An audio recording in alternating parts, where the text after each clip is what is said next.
bleed green? Are you an ultimate Eagles football fan? Well, you're in the right place.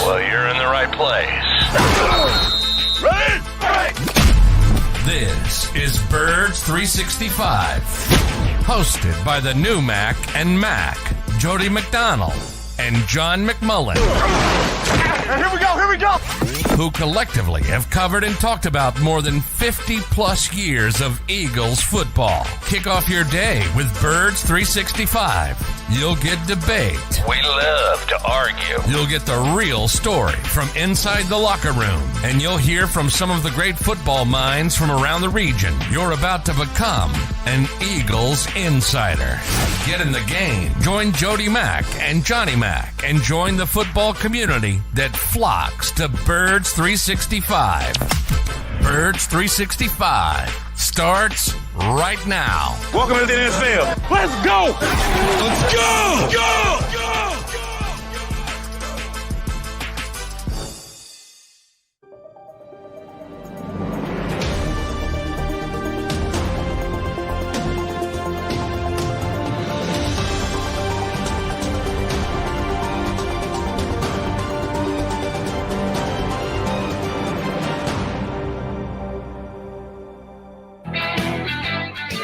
Good morning, Birds fans.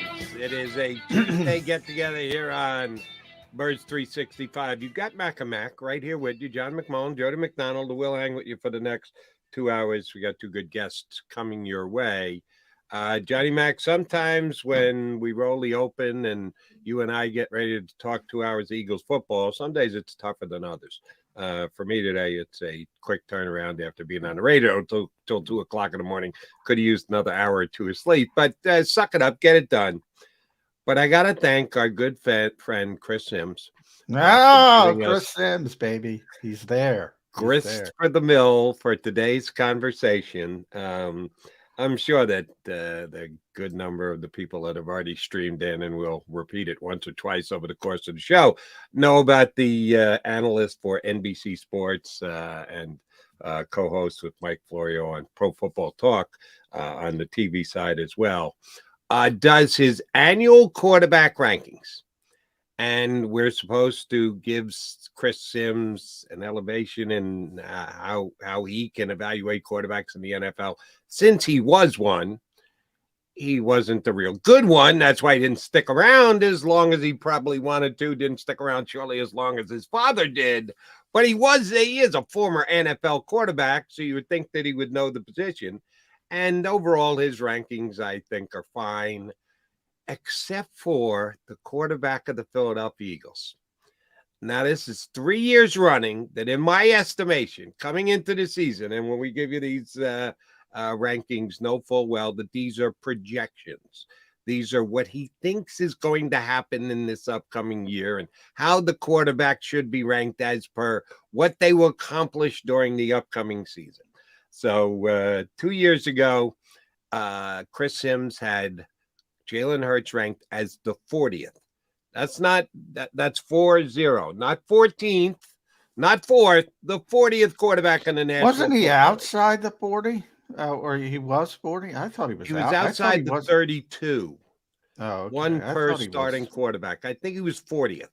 I think he had him number 40. There are only 32 teams, and we all knew he's going to be the starting quarterback of the Philadelphia Eagles, right? Carson Wentz had been dealt. We knew he was going to be the starting quarterback. Yeah, he'd played a handful of games the year before, but he had him outside the top 32 at 40th.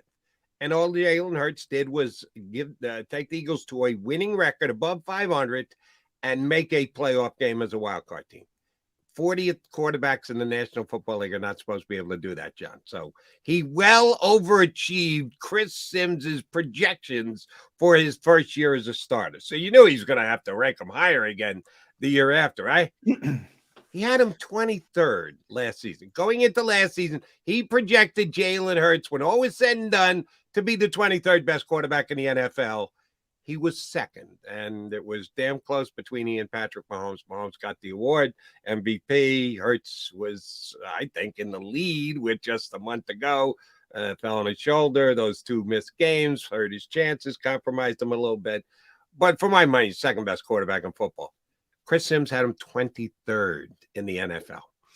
So Chris Sims has come out with his quarterback rankings again. Now, can I hate to defend Chris Sims. Go ahead. Can I put a low? I don't know anybody who would have had, and I agree with you, Jalen Hurts was number 2 last year.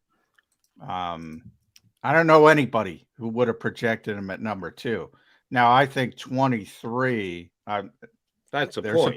There's a bunch of fans who think they knew he was going to be number 2. But I mean, realistic people. I don't know anybody. There's one guy. He's a caller on WIP who actually. I don't know better anybody. than Patrick Mahomes. Before the year started. So the 2 part is not the issue with me. The 23 part is the issue. I recall I had him 16, 17-ish, right, mid-range. Middle of the pack. Which I think would have been fair. So I think it was a little bit low. He was way low the year before, obviously. I think he was a little bit low, and I think he's a little bit low this year as well. Right. So my point is 3 years in a row, he's underrated, Jalen Hurts. What's the deal? Okay, somebody pokes me in the eye this first year. I say something, they poke me in the eye. All right, I'm going to try not to give him a reason to poke me in the eye again. Oh, he did it again. So now he's been poked in both eyes. He's got no eyes left. So where is he going to rank Jalen Hurts coming into the season after last season? You and I both agree, second best quarterback in football. And apologies to those of you who believe Jalen should be number 1. Sorry, Mahomes won the award. Mahomes won the game when they matched up, final game of the season. You got to at least give him the nod. You can say they're really close, but if you got to put them in order, it's got to be Mahomes 1 and Hurts 2. Where does Chris Sims have him? I will give you the top 10 because he ranked everyone and he's been counting down. At number 10, he's got Matthew Stafford, who was only 2 years removed from winning a Super Bowl, was injured last year. He's projecting a comeback.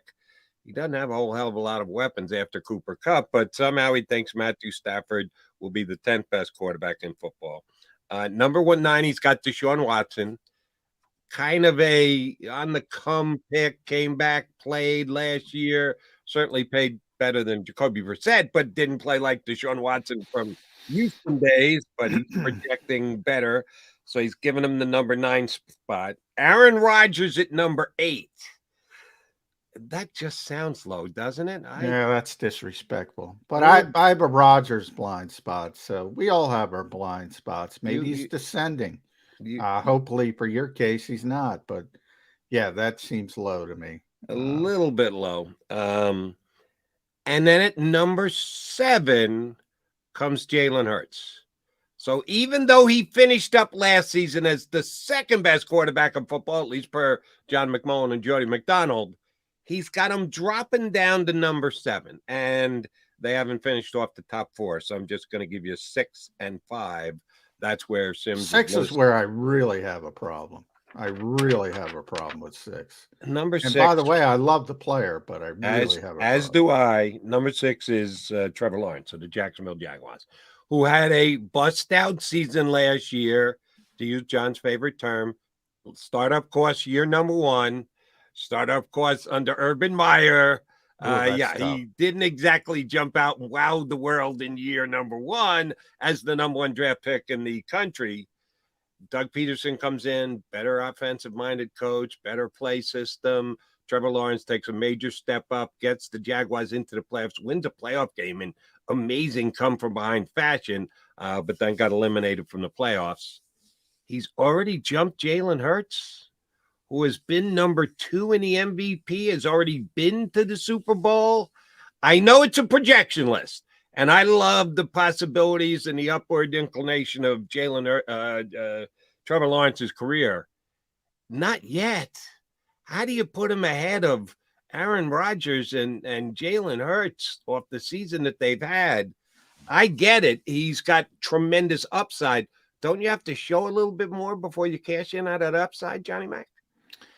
Yeah, from my perspective. But I always say with these lists, you know me, Jody, I just turn to the next list if you don't like it. But, you know, for people that get upset about these types of things, disrespect season, as I like to call it. Yeah. Oh, yeah. Yeah, from my standpoint. But you have to You have to understand everybody gauges differently. That's the problem, right? We're not all on the same. Like I just saw somebody in the comments say, number 5, who you're going to get to. Can I give it away or do you want to give it away? Number 5 is Lamar Jackson from Baltimore. So, I saw one person say, how could you put Lamar Jackson above Jalen Hurts? And by the way, I wouldn't, but I'm just giving you, devil's advocate. And he said, what about playoff wins? Well, that's your gauge. What about MVPs? Jalen was second. He won an MVP. So that's what I'm saying. You can manipulate it any way you want, and everybody thinks about things differently as far as how they grade and how they rate and how they put these lists together. Obviously, with Trevor Lawrence, it's tremendous projection.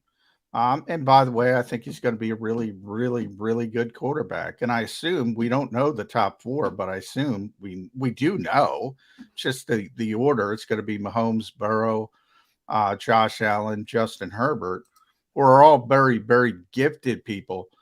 And of those top 4, right now, I would, and I'm just doing it in my head, I would have Jalen at number 3 behind Patrick Mahomes and Joe Burrow. And I have Justin Herbert 4, Josh Allen 5. Josh Allen is... Well, now I'm going to question you, Mr. Everybody's got their own perspective. What gets Justin Herbert ahead of Josh Allen?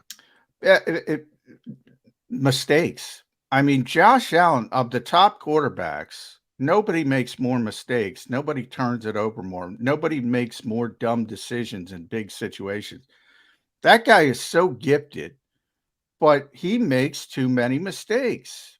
And, I would knock him down even more. And as a matter of fact, I didn't even put Rodgers in there. I'm just doing this off the top of my head. I would probably put Rodgers still in the top 5. And I'd probably knock him down even further. He made a ton of mistakes. I go back to that game of the year. There's no way Minnesota should have won that game. And I put that in quotations. He's fumbling the ball. The game's over. He's fumbling the ball at the goal line. And then, by the way, Jody, in the same game in overtime, because we all talked about that Vikings defense was so bad, he's just going down the field like sliced butter. And then all of a sudden he forces the football in the end zone, Patrick Peterson interception. They should have won that game 6 times if it wasn't for his mistakes. So that's why I kind of knock him down a few pegs. Jalen Hurts, tremendous ball security. And, to me, typically when you have quarterbacks, dual threat quarterbacks, whatever you want to describe them, you say Jalen likes to call himself a triple threat quarterback. Typically those guys make mistakes. Jalen doesn't make mistakes. Now he made it, but now people are going to bring up the Super Bowl. Yeah, he made a big one in a big game. He did, but I'm talking about the large sample size compared to other quarterbacks.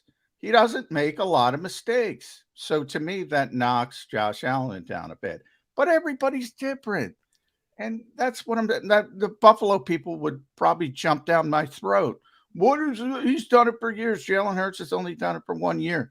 All right. Well, no, but see, Jalen made it to the big game, and Josh Allen hasn't. That's why I don't have a problem with Jalen being ahead of Josh Allen. Let me see if I got enough hands to count the number of playoff victories Justin Herbert has. Oh, that would be none. So, yeah, and everyone, as you just said, everyone's got their own factors, how much weight you put on them. I look at results. I'm a results-oriented guy, and Josh Allen has gone to the playoffs and won in the playoffs. Justin Herbert got there for the first. Then we can take it further and say, well, Josh Allen hasn't made it to the Super Bowl. And I could say, if I wanted to, Josh Allen hasn't made it to the Super Bowl. Where the hell has Justin Herbert made it? Well, no, I'm saying, but you're focusing on 2. Then I could focus and say, well, he's got a tougher road than Jalen Hurts. So, and I have Jalen. I'm just pointing out all the ways you can go. You can go any way you want to go because everybody's different. And that's where we are in society, right? Nobody wants to, I'm right, you got to follow me, blah, blah, blah. Everybody's like that on social media. Everybody's like that on Twitter. Other people don't have. So when I talk about disrespect season, other people don't have your same sensibilities. I'm not talking about you. I'm talking about people in general. Nobody agrees. Guess Right. what? With fans, That's why we have Birds 365, because you and I Yeah. don't agree. And the people who All are the streaming time. in with their comments don't agree with some of it. It makes the world go round. Yeah. Well, when I really don't agree with somebody, I'm going to bring it up. I'm going to air my that's laundry. no I'm gonna problem say, with it. here's why I think my criteria are superior to the criteria that Chris Sims are using. And oh, by the way, we have the results thereafter, because this is a projection for the upcoming 2023 season. In February, we'll be able to look back and say, well, how did those quarterback play? Would you now ranking them on what they just did in this past season? How would you rank them? And he's been 0 for 3 with Jalen Hurts. Jalen Hurts has outperformed Chris Sims's projections 2 years in a row, and now it's going to be 3 years in a row. Well, there's no doubt about that he's outperformed Chris Sims's projections, but I'm just trying to talk people off the ledge. Like, as you point out, who the hell's Chris Sims? Who cares? If you don't like Chris Sims' list, go to a different list. That's all I'm trying to say. And we all have differing opinions. Like I just said, Jalen Hurts is number 2 coming off last season. He was the second best quarterback last season. Correct. Is he going to be the second best quarterback this season? If you tried to pin me down, I'd say probably not. Probably not. I love Joe Burrow. Not far from it. And no, not far. 7. I don't think he's going to be far from it. But probably not going to be number 2. There are certain guys. I love Justin Herbert. I get the upside, the potential, the ceiling. Same thing with Trevor Lawrence. I think Trevor Lawrence is behind Justin Herbert from a progression standpoint because he's younger, but he won a playoff game.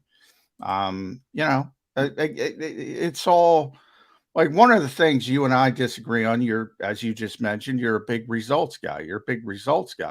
Well, my problem with results, if you just say so-and-so beat so-and-so, everything's not in a vacuum. Right now, the AFC is much tougher than the NFC. I don't, I'm looking at the NFC and saying, who's going to challenge the Eagles? Well, we think the 49ers are going to be a good team, most of us, but they don't have a quarterback, or they don't have a situation where they understand who the quarterback is going to be. They're kicking the tires on Jack Cohn. You know who Kyle Shanahan reminds me of at this point? John Gruden. John Gruden used to fall in love with quarterbacks quicker than anybody else and fall out of love with quarterbacks quicker than everybody else. And all of a sudden you have this you're on this constant pinwheel. Dallas maybe, but the AFC on paper looks much, much more difficult than the NFC. And that's part of the brilliance of Patrick Mahomes, because Patrick is there. It doesn't matter. Patrick. And that's why he's number 1 and everybody's fighting for number 2. And by the way, number 2 is probably not close to number 1 at this point. Patrick Mahomes is clearly the best quarterback in football. But that's my opinion. Everybody's got other opinions. I don't know what Chris Sims thinks, but, he's been wrong on Jalen Hurts. So, if that's a positive, which I don't think Chris Sims has any effect on anything, but if that makes people happy and say, well, he underrated him 3 consecutive years and he always outperforms, then good. He's going to be a top 6 quarterback because by definition, number 7's not bad, by the way, but by definition, he's got to be top 6. Yeah, but I'll still use the disrespect word. I think Chris Sims disrespected Jalen Hurts, because when you're coming off a season when you're the second best quarterback in football, you and I agree on that, and we'll get Ed Crash to chime in on this in a second. To drop him down to number 7, that's disrespect. Yeah, Eagle fans, feel free. You want to get annoyed at Chris Sims. And here's the one thing I don't know, and I'll get your opinion quick, and then we get Eddie's as well. I think it's a reach, and we've gotten it here on the show, and I've got it on my radio shows. When Chris Sims goes where he goes and he disrespects Jalen Hurts, 2 years running, now make it 3. Some people draw the conclusion that Chris Sims does this because Chris Sims is Phil Sims's son, and Phil Sims was a Giant for life, and therefore Chris Sims grew up hating the Eagles because he was a dad fan, and he can't give Jalen Hurts his credit because he's a Philadelphia Eagle. I don't buy that. Do you? I just think Chris Sims is a poor evaluator of quarterback talent. I don't think it has anything to do with bias of being Phil Sims's son. Do you? No, I think, and I said yesterday, I think it's engagement more than that. I think he's an engagement guy. Yeah. And by the way, fans give these people life. You know who does it locally. You know who does it nationally. I'm not even going to say the names. They're rewarded for it. That's why they do it. People like me who are, kind of middle of the road, don't do the hot take game for the most part. They don't get rewarded for that. Everybody wants hot takes. Everybody wants knucklehead, declarative statements. He's an engagement guy. That's what he is. And he does get responses. The other phrase thrown around, probably overused these days, is clickbait. He's a on TV guy too, so I don't know that is applicable. But what he is wrong, right, Eagle fans? He's disrespected Jalen Hurts again this year. All right, no disrespect. We got a good one coming up. That would be Special K. Ed Kratz, Sports Illustrated, jumps in with us here next on Birds 365. Do you stream on a Roku, Fire Stick, Google TV, or Apple TV? Now you can watch 6ABC 24/7 with the 6ABC Philadelphia streaming app. And the big story on Action News? Search 6ABC Philadelphia and start streaming today. Go to get your game on. Go for the beers. Go for the cheers. Go for the hit and the hits. Go for the stakes and the stakes. Go to get your parlay on. Go to get your party on. Go for the scene. Go for the screens. Go for the gallery. Go for the win. Go to Ocean. Visit theoceanac.com to plan your visit. The greatest fans on earth. It's a bold statement, but would you expect anything less from Philadelphia? 58 years of heartache creates a toughness, a grit, a resolve not found in most. Sure, our prayers were answered, but now that we've had a taste, we're looking for more. Pondley Hockey, official partner of the Philadelphia Eagles.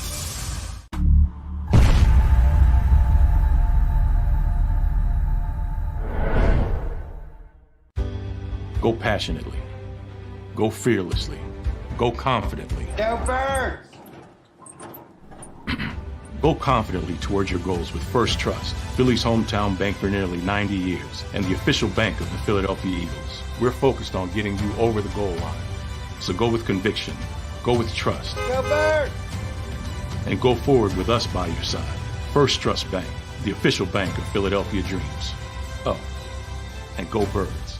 All right, did you know I was the Mommy Slam Dunk Champion? Really? Yes, really, don't sound so surprised. Let's see it. Oh, you're ready. All right, here we go. Let's hear the crowd. So go to right, I go to left. Fake a mom. Mama, go up, mama! She did it.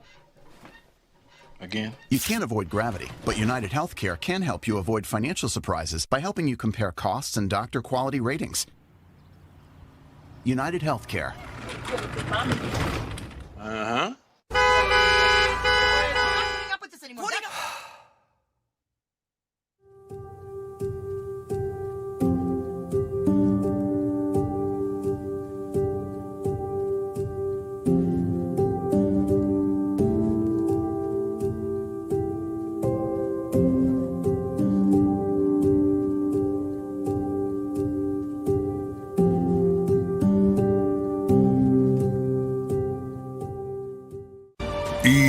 EAGLES, Eagles.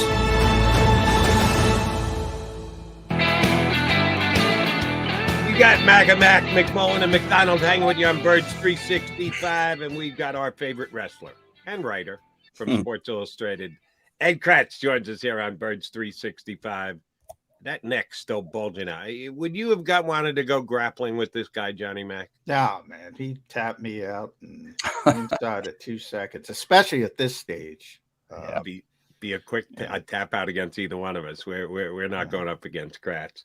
All right. I know you were jumped in early and in the waiting room. Chris Sims having Jalen Hurts projecting into the season as the 7th best quarterback in the National Football League. It's disrespect, Ed. It is it not?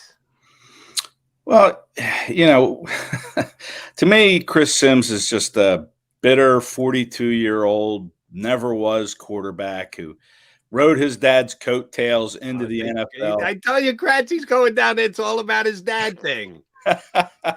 Well, he did ride his coattails. I mean, his dad was a great quarterback, and he grew up in North Jersey. He's a Giants fan, and I just think, now I'm told, and I don't remember this. Jody, you might know this, but I don't know if it's true. But I want to throw it out there.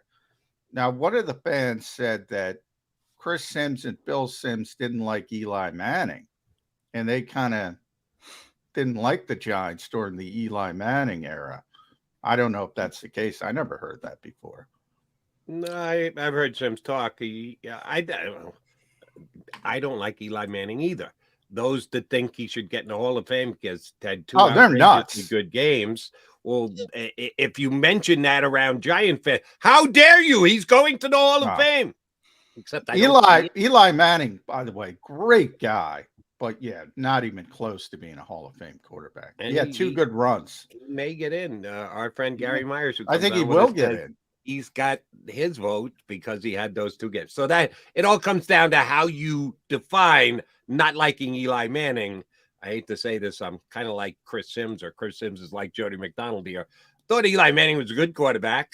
Did get the Giants into the Super Bowl and won road playoff games, which is an accomplishment, but I'm not putting him on a Hall of Fame pedestal, which some people do, which then in some people's eyes will make him a Eli Manning hater. If you're not signing on to Eli Manning must be a Hall of Famer, then that makes you a hater. Above average quarterback who had 2 good runs. Same thing, a little bit less here with Nick Foles, but some people here think Nick Foles should be in the Hall of Fame, which is ludicrous. That's more ridiculous than I know.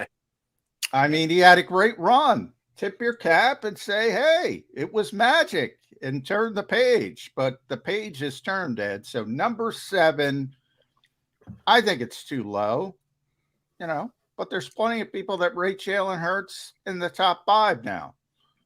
Well, let's focus on them. Or do we just like the disrespect?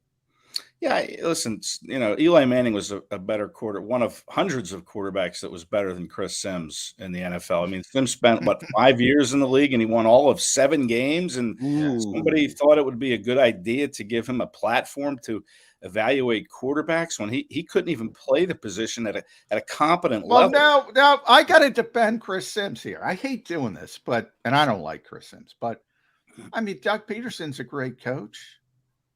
He's a backup quarterback. He stunk. There's a lot of backup quarterbacks. Josh McCown, who we got to know for a little bit. People were talking about him going to head coaching right away because he's so smart. Not a very good quarterback. There's a whole history of backup quarterbacks, turning into great coaches or great analysts or things like that. Usually you need a little more high profile to be an analyst. So I'll give you that. But I don't know. It doesn't mean because you're not great at it. In fact, in some ways, if you are great at it, I think it makes it more difficult to evaluate because you don't understand why everybody's not as good as you. And it's not as easy for everybody else. Well, Peterson spent 12 or 13 years as a backup. I mean, Sims couldn't even he barely hacked 5. Frank Reich spent 12 or 13 years as a backup quarterback. I mean, these guys played the position in the league for a very long time, and they were competent. Phil Sims was not competent as a quarterback. And, you say what you want. I mean, I can see the day when, Jalen Hurts might stumble and not have the kind of season everybody's expecting, and then Phil or Chris Sims will say, "Oh, see, I told you. Yeah, he's not a top 5 quarterback. I told you the whole time." As long as he's gone back and said, Oops, I got Jalen Hurts wrong. Oops, I got Jalen Hurts wrong again. Oops, I got Jalen Hurts wrong. If he wants to take the victory lap on a year that Jalen doesn't reach his high heights, okay, as long as you're copping to your mistakes previously, I got no problems with a guy taking a victory lap. Just be consistent with it. And as far as Sims wasn't a great quarterback, yeah, he's played more in the National Football League than Jody McDonald, John McMullen, or Ed Kratz. That's true. And we have our platform here, and we're giving out our opinion. So I'm not going to call him on the carpet or for that either. I just wait till after the results are in and say, "Nice job," or "What the hell were you thinking, pal?" And you've been able to say that if you're an Eagle fan to Chris Sims for the last 3 years. And the thing that bothers both John and I, Trevor Lawrence being ranked ahead of him. And I know McMullen's a huge Trevor Lawrence fan. I'm a huge Trevor Lawrence fan. I think you're a pretty damn big Trevor Lawrence fan. I get it. He was the #1 pick. He made unbelievable strides with a real coach in year number 2. So he's going to take even bigger strides in that very difficult AFC. You got the Jacksonville Jaguars in the AFC Championship game this year, Ed Kratz. I really haven't looked at it that closely, but that would not be my pick to make the AFC Championship game, no matter how big a jump Trevor Lawrence makes. I mean, Trevor Lawrence came into Philadelphia, week 4 or 5 last year, and laid a massive egg with 3 interceptions, 2 fumbles. He turned the ball over 5 times in that game. Now it was a monsoon, but you can't do what he did. What the guy on the other side of the field do? I know Hurts threw a pick 6 to Andre Cisco in that game, but he didn't turn the ball over 5 times like Trevor Lawrence. Well, I was just talking about Jalen. His ball security is unbelievable. I was comparing him to Josh Allen. That's the reason I put him ahead of Josh Allen. Most people wouldn't put him ahead of Josh Allen because Josh is so gifted.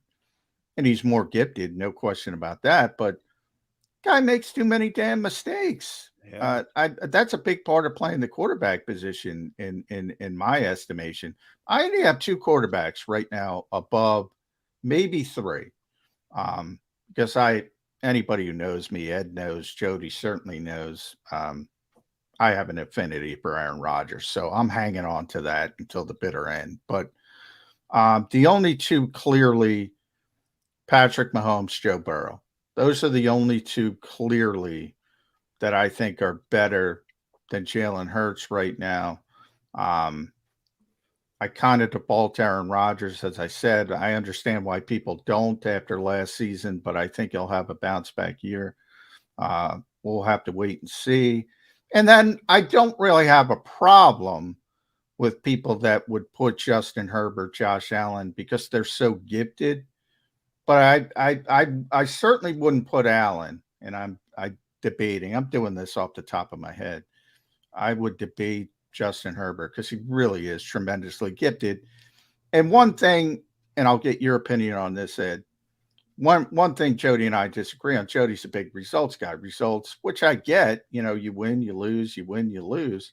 Okay. I don't like Brandon Staley. I mean, there's different situations. If you're with Andy Reid, it's better than being with Brandon Staley. If you're with Nick Sirianni, it's better than being with Brandon Staley. If you're with Ed Kratz, it's better than being with Brandon Staley. And he still performs at a high level. Well, last time I checked, Josh Allen's playing for a defensive coach. It's not about a defensive coach. I don't like him. Of course, you're saying you don't like Brandon Staley. Why didn't you like Brandon Staley? He's a defensive coach. I don't think he's a good head coach. He goes for 4th and 2 at his own 30. You're putting everybody against the wall. I don't think he's a good head coach. Sean McDermott, I'm not in love with Sean McDermott, but he's better than Brandon Staley. I don't think everything's in a vacuum is all I'm trying to say. So the assumption that so-and-so did better than so-and-so, well, as I said, the AFC's tougher than the NFC. You mentioned Trevor Lawrence. Jacksonville's going to have a really good team this year, I think. I think they're going to win their division.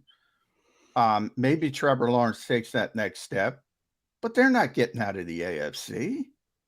I mean, if they were in the NFC, you might say, hey, maybe Eagles, Jags, conference championship game. Wouldn't that be great with Doug Peterson and everything and all those storylines? But they're in the AFC. They got a tougher road. The Eagles got to deal with the Cowboys and the 49ers when they pick a quarterback. Who else? I don't know. Jordan Love. Kirk Cousins, Matthew Stafford with no supporting cast. The NFC is easier. Yeah. Fair or not? No, that's definitely the truth. All the good quarterbacks, you mentioned them, are in the AFC basically, except for Jalen Hurts. Aaron Rodgers now going into the AFC, he's got a better team around him than the Packers. But that division that the Jags are in you should win that. I mean, there's no world beaters in there. Maybe the Titans are better this year. They kind of went splat last year and lost their last 7 games or so. But they could be better, but still, that's the Jags division to win. But you're right. I mean, that AFC with the Chiefs and, whoever else you want to put in there. Bills, Bengals. Bills, Bengals. But, as far as Jalen Hurts goes, I would probably put him third behind those 2 that you mentioned. But, Hurts is, I was having this talk with somebody recently about Tanner McKee, that 6'5", 6'6", pocket passer. 10 years ago, that guy would have been gold. He had he would have been a first-round pick, Tanner McKee. Right, but the league has evolved so much, and we're seeing more, quarterbacks that, these teams want mobility out of their quarterbacks because these defenses have gotten so much quicker and so much bigger and stronger and all that. And, they want to see a quarterback kind of keep things alive and try to extend a play for as long as he can. And McKee and guys like him, these pocket passers, just don't have that same value as they had a dozen years ago or so. And so, Jalen Hurts fits the mold of what we want to see. And it's going to be interesting to see how a guy like Anthony Richardson develops in Indianapolis. If he can, be that kind of guy, we'll see if Justin Fields can, we've already seen the mobility in Justin Fields, but can he become that passer too that, you have to be both, I think, in the NFL today. And it's hard to find those guys. And I think that more than anything is probably what sets Hurts apart. I mean, the guy had 13 rushing touchdowns, which is just a crazy number for a quarterback, no matter where on the field they come from. But I just think that's kind of the way the NFL is going, is towards this kind of, mobile, keep play alive type quarterbacks. And, Allen has that a little bit. I know he wants to stay in the pocket a little bit more. Burrow doesn't have that as much, but he's just a pinpoint accurate thrower. And of course, Mahomes has that ability that Hurts has, that running ability. Doesn't do it as much, but he has it. So I think that's where we're seeing the league go these last few years, and I think it's going to continue in that direction. Yeah, he did it in the Super Bowl last year against the Eagles, turned it upfield. There are some big running plays made by Patrick Mahomes in the biggest game of the year. All right, Eddie, about this Eagle team, they're getting practice in over the next couple of days. You guys will get media availability on Thursday. We talked about it a lot during the offseason. Nothing has transpired yet, despite the fact that some people had DeAndre Hopkins as good as here. It looks like it's going to be Quez Watkins as the number 1 wide receiver. You think Lamade Zaccheaus is going to beat him out for that third? He's certainly going to share it with Quez, but is that something we'll be looking back at halfway through the season going, yeah, Howie, you should have upgraded there? Or do you think the Eagles are perfectly fine after their 2-star wide receivers at the wide receiver position? Yeah, listen, and you have to account for, the injury. The Eagles were very fortunate with injuries last year in that they didn't have, they had their share, but they didn't have any, at linebacker, for instance, where the depth is very thin, and at receiver where, Brown got nicked up and suffered some, bruises along the way, but he answered the bell for all 17 plus. Same with Devontae Smith, who, is nursing kind of a toe injury. He had a toe injury late last year, is rehabbing that. But I think they're fine with Watkins and Zaccheaus and, battling it out there and sharing reps as the slot. My concern is, what if one of these guys goes down? And, what do you have after that? I mean, John and I were at practice, I think, last week, and we saw Britton Covey, who looked, a lot. He looked very quick, by the way. Very shifty. Yeah. Could he play a role? I mean, there's nobody more determined to do well than Britton Covey. He's very driven to succeed in this league. A smaller guy, has been told that his whole life. So he wants to, show that, hey, I can be the next Julian Edelman or Wes Welker, or whoever you want to use as a comp. So, yeah, that to me is a little bit of a concern, though, is I like Zaccheaus and Watkins. Unlike probably a lot of people with Watkins, I think, You know, he had the down year. Maybe he was smelling himself, so to speak, coming out of season 2, and Nick Sirianni's telling him, you know, he's the best number 2 receiver in the league, or the number 3, whatever it was Sirianni was raving about with Watkins. Maybe he just got a little full of himself, and now, you know, he has rededicated himself, hopefully, and he can be the guy you can count on. But I like those 2. I just don't know if there's enough depth after that. I know Greg Ward's still on this team, you know, a very steady, reliable guy, but, you know, he doesn't light the world on fire. So, yeah, I think you know I'm the biggest Greg Ward fan on the planet, right? I talk him up a blue streak. That ship has sailed. Greg Ward is still there. God bless him. I know he's still there, and I hope he's on the practice squad again because they love him as a guy. And yeah, they're not going to. Greg Ward is a non-factor for the Philadelphia Eagles in 2023. It ends now. Yeah, I think so. But again, if you have an injury situation where you need somebody to step in, that's a problem. Games, it's a concern. And let me ask you this, because I asked this of John yesterday. How'd Devin Allen look in practice last week? Wasn't there. Oh, but he wants to become an NFL wide receiver, and he's still out running hurdles somewhere.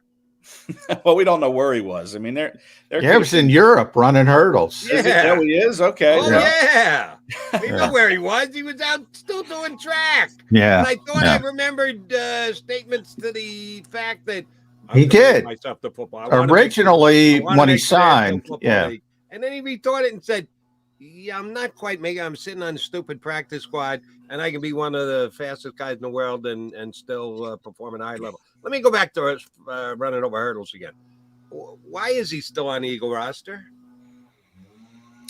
Well, I mean, he was pretty good at Oregon as a receiver back in 2015 and 2016. 2015. So, maybe you know, he's still riding on that little wave there. But maybe that's it. Maybe the Eagles feel like, hey, you know, maybe he can help us at some point. Maybe he can return kicks. I'm surprised they haven't tried him more at kicks. He's rarely back there as a punt returner, like during practice. I mean, I guess he is, but I don't think they seriously consider him that. So I'm not sure. He's a practice squad guy. You know, he's an insurance guy, just in case. You were just doing a great job of it, running down the fact that the Eagles don't have depth at the wide receiver position. You got down to Greg Ward. You were talking about Greg Ward playing for the Eagles this year, but Devin Allen, just practice squad. Don't worry about it. I'm worried about it because the Eagles don't have depth as wide receivers, as correctly projected by Ed Kratz. Right. You know who I liked at camp? I don't know if John noticed, but I like this undrafted kid from Clemson, Joe Nada. Yeah, I say Nada because of Pelote, but spell. I don't know if he pronounces it, but spelled the same name. Right. Yeah, he's a really big kid. Yeah, really I remember him having a nice catch there in that what passed as a 7-on-7 drill that we saw down the field. I mean, he's a long, thin guy that I'm sure he's going to be on the practice squad this year. And listen, a long way to go before we make these decisions, but I could see him being maybe that guy on the practice squad who might be able to fill in if something were to happen. Yeah, I think the knock on him, I was reading some of the scouting reports, our buddy Rick Saratella, Dane Brugler, guys like that. He's 6'3", he's 217. So, as you might imagine, he's a good contested catch guy in college, but he didn't get a ton of separation. That scares me if you can't get separation in college, you can't get separation in the NFL. So that concerns me. Jody's right. I mean, they don't have any depth if A.J. Brown, Devontae Smith get hurt, but I mean, if those types of players get hurt, who's surrender? Got somebody just throw the towel in. Is that what you're telling me, Johnny Mac? I'm not saying throw the towel in. I'm saying point to me the situation where you lose an A.J. Brown, they just put up another A.J. Brown. You lose a Devontae Smith, and they put up another Devontae Smith. I mean, that's part of the NFL, the attrition. And then somebody like Wes Watkins, God forbid that happens, he's got to step the hell up, and he's got to play a heck of a lot better. But I don't think the Eagles are that much different from anybody else. You know, Cincinnati probably has the best receiving room in the NFL, at least the top 3. But if Jamar Chase goes down, they're in trouble. He did last year. Jamar Chase got hurt last year, and the Bengals still made it to the AFC title game. I mean, when someone of that caliber gets hurt, sure, you're not going to throw in another A.J. Brown to replace A.J. Brown, but you have to throw in a competent player there, and then you have to adjust your offense. I mean, the Eagles made it 5 games without Dallas Goedert as the tight end, and there's no world beater sitting behind Dallas Goedert. And yet they went 5-0, and they didn't skip a beat without Goddard. So, but you still had Stoll. He contributed a couple catches. Yeah, you're right. You got to play differently, though. Right. You have to play differently. So, it's not about, replacing him with another stud, but you have to have somebody competent. And then what does it do to the rest of your depth when you have to – the Eagles are fortunate. They have 7 tight ends on this roster right now, which is crazy, to have that many, but you have to have competency behind your top guys. And do the Eagles have that? Can Quez be competent? I think he can. Is Quez a better football player? I'll say it than that. I'll ask you both. Is Quez Watkins a better football player than Jack Stoll? Because last year I would have told you, yes, the biggest drop off from any starter to his backup was tight end, from Dallas Goedert to Jack Stoll. That was the biggest drop-off on the Eagles, and they still succeeded when he got hurt, as you mentioned, for that 5 games. I think Quez is a better alternative than Jack Stoll at receiver. I mean, different positions. In other words, I think he's a better alternative at his position than Jack Stoll is at his. That's why I think the Eagles have 7 tight ends. They're looking for somebody. That's why they're bringing in Dan Arnold, from my perspective. They want an upgrade there. And it ain't Grant Calcaterra. Quez had a bad year, but I don't think he's a bad player. Too much optimism? Yeah, for me. Not for me. You made the point earlier. I'll give you the team. I'll go 6 deep. The Eagles are 2 deep at wide receiver, and then Quez is a question mark. And I'm not going to say all 6 of these guys are a given, but I would say they're all the equivalent of Quez Watkins. Going into this season, if Quez Watkins is the Eagles' number 3 wide receiver, I'll give you a team that has 6 guys that are at least as good as Quez Watkins at the wide receiver position. Are you ready? Sure. Garrett Wilson, Alan Lazard, McCole Hardman, Corey Davis, Denzel Mims, Randall Cobb. I'll take all those guys with or above. I don't know about Quez Watkins. Cobb, and that's 6 deep at wide receiver. The Eagles are 2 deep at wide receiver. Well, here's the thing, though. I think you can go down most teams and say they might be deeper than the Eagles, to be honest, at the receiver position. Although, Olamide Zaccheaus played last year, and we're kind of forgetting him as well. But we were talking about the Giants yesterday, and I mentioned, who it is. I got Hodgins, Slayton, Campbell. They drafted the kid from Tennessee, Jalen Hyatt. Shepard's still there, Wan'Dale Robinson, right? I don't like the Giants wide receivers. Bunch of 3s and 4s. Yes. Bunch of 3s and 4s. They're all NFL players. They're all solid number 3 or no. I'd rather have the Eagles receiving room because they have the 2 stars and then it falls off than having a bunch of 3s and 4s. The Jets are better. Garrett Wilson's a really good player. But I'm not in love with Alan Lazard. I think he gets elevated from Aaron Rodgers. I think the only reason Randall Cobb's in the league. You're going to take any of the wide receivers on the Eagles over Alan Lazard? No. Not named Smith? But I think he's better suited to be a 3. Who else? Give me the other names. Cobb shouldn't even be in the league anymore. He's only in the league because of Aaron Rodgers. He was a good receiver. Who are the other guys? Wilson's great. I'm a Denzel Mims fan. I like him. He's a bit of a head case, but he makes big plays, but he also disappears at times in the games. Corey Davis, who they overpaid to bring in, but he's better than Quez Watkins. Come on. How about Michael Gallup? Would he be on that list with the Cowboys? Yeah, I think Michael's better than. I think Michael. I've read a couple of reports that he's looked good in practices. Now again, he's better. What certainly can you read was into better running around in shorts and a t-shirt? But supposedly he's looked good. I mean, he was darn good before the ACL. Hasn't been the same since, but I think he's still better. I'm not saying it's great, but I'm saying The Eagles can cobble it together with Quez Watkins and Olamide Zaccheaus.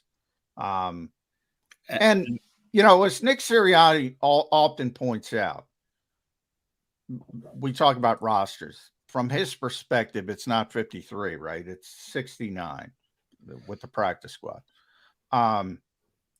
His top three receivers are A.J. Brown, Devontae Smith, and Dallas Goedert. That's his top three receivers, and that's pretty stinking good. That's pretty stinking good when those three guys are out there at the same time. And I would even add what we're going to see out of DeAndre Swift this year at running back. I think he's going to, have 30 catches this season. So, he's probably the fourth guy.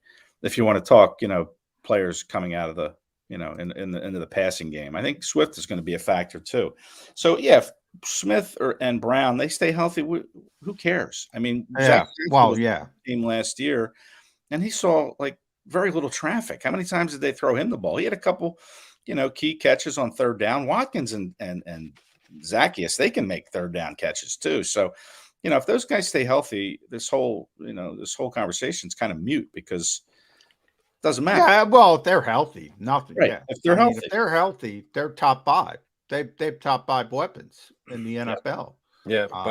But by the way, Johnny Mac, Randall Cobb had more receptions and more yards than Quez Watkins last year. And you just said Randall Cobb should not be in the league. So I'm assuming that means Quez Watkins should not be in the league either.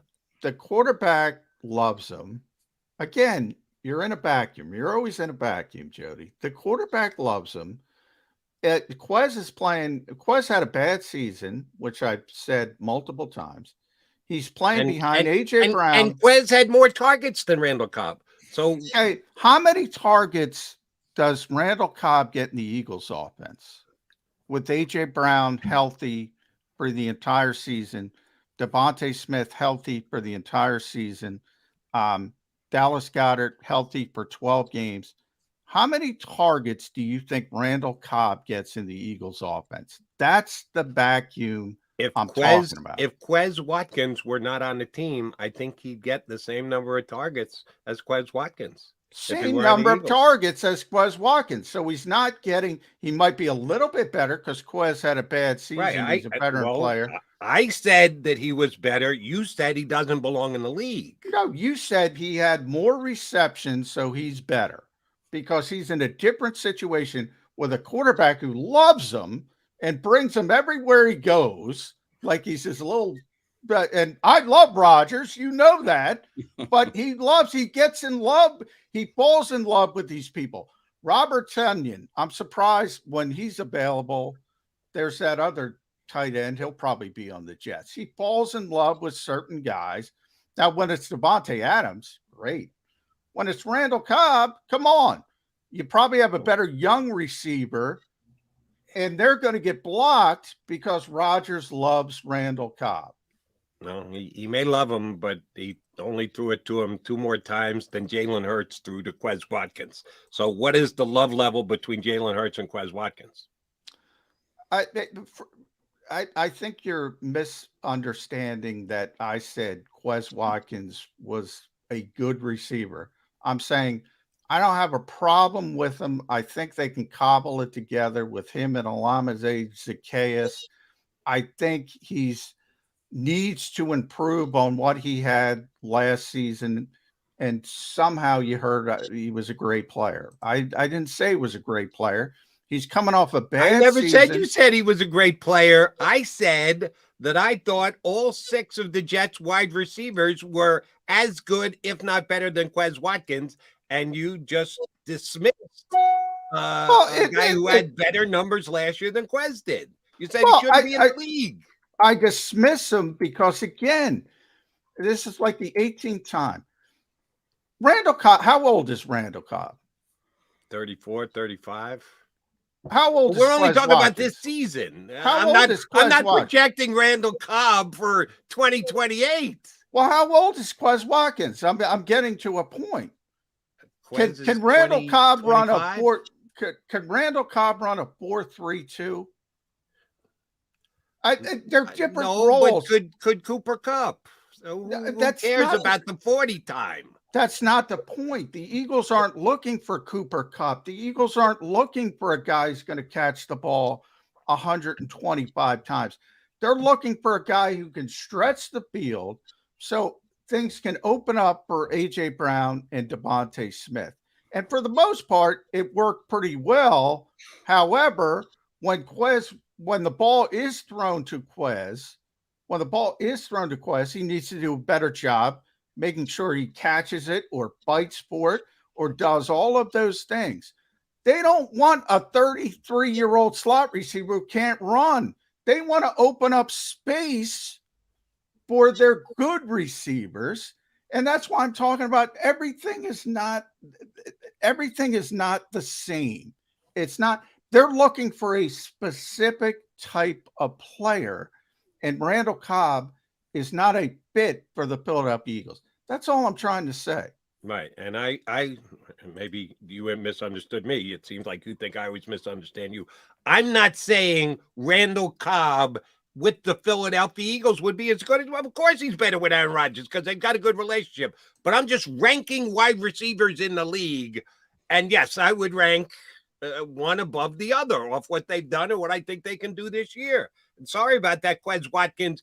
If it helps Jalen Hurts, A.J. Brown and Devontae Smith, more power to him. If that's all he is a decoy, okay, fine. For the Philadelphia Eagles, that's great. But I'm just saying, if you're ranking wide receivers in the National Football League, I would rank the Eagles sixth, the Jets sixth receiver ahead of the Eagles third receiver.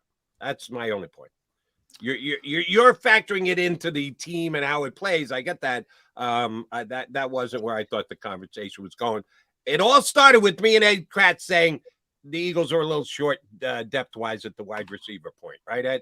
Yeah, I think they are for sure. And listen, Howie, who's to say he's not going to make a move at some point this summer? You know, maybe Jordan Matthews is still available, and they can bring him. They brought him. I know Mike Quick's available. He was on with us last week. He looked pretty good until his picture froze up on him. Yeah, let's bring back Mike Quick. Yeah, we were joking about Jordan last week. If there's anybody who could come in and be a placeholder to do a press conference, it's Jordan Matthews because he likes doing it. But yeah, he, as a matter of fact, San Francisco tried to turn him into a tight end. Right. Great guy, but yeah. No, that ship sailed for sure. But I mean, you know, who's to say Howie won't, you know, once the players start getting cut. No, I'll tell you what, if nobody keeps signing DeAndre Hopkins, who knows? Maybe we delve back into that conversation and say, you want to go ring chase for $3 million. By the way, I don't want to get it. I shouldn't even say that. I don't want to get Eagles fans excited, but I think they should sign Hopkins if he can subjugate his ego to play the role that the Eagles would want him to play, understanding that he's going to get the same 50 targets that Quez Watkins had last year. Then bring him on. I mean, he's certainly not what he was. Not going to work. Not going to work. Five-time All-Pro. He's 30 years old now. Not what he was, like I said, but he still can add value. And when you look at this Eagles receiver core, he can add value. Yeah, he can definitely add value. I'm going to predict he goes to Cleveland for the reunion with Deshaun Watson. I don't know. There's cap space and all that kind of stuff. I want to circle back. Last thing, we kept you too long. I apologize. At Kratz E. Follow Ed on Twitter, si.com/NFL/Eagles. We started talking about the disrespect of Chris Sims with Jalen Hurts. I'm going to end it with real disrespect. Chris Sims had Dak Prescott at number 13 in his rankings. I mean, that to me is bigger disrespect. How can Dak Prescott be 13 behind? Let's see. The guys immediately ahead of him. Purdy, Cousins. Daniel Jones. Purdy, serious disrespect. You don't want to go there, Kratz, because I'll take up the next half hour. He's got him in the goddamn 20s. He's got Baker Mayfield ahead of Brock Purdy. What the hell has Baker Mayfield ever won? Daniel Jones is number 11, and Dak Prescott's number 13. That's disrespect. Yes, that's disrespect. Yeah, yeah. It's a bad list. Let's face it. This is just this is just a drive conversation. It's a bad list. It's a bad list. All right, I'm gonna fire away with this, Ed, because it's important. Last question. Knowing you're like this with the owner of the Philadelphia Eagles, when you go down to practice the other day, you guys will get your media session. You'll take a left when everybody else is taking a right and go into Mr. Laurie's office. Please pass this suggestion on to him. Tell him it's from this idiot who does a YouTube show about the Philadelphia Eagles. I want him to volunteer for Hard Knocks. The NFL has not named their Hard Knocks team yet. There are only 4 teams that actually, with the NFL's own imported guidelines, that do qualify to be in this year: the Jets, the Saints, the Bears, and the Commanders. And they haven't picked a team yet. Maybe they're just waiting and praying and hoping they can get this deal done with Joshua Harris and it's going to be Washington. Since nobody's stepping up, I say Jeff Lurie run into Roger Goodell's office and go, give us Hard Knocks.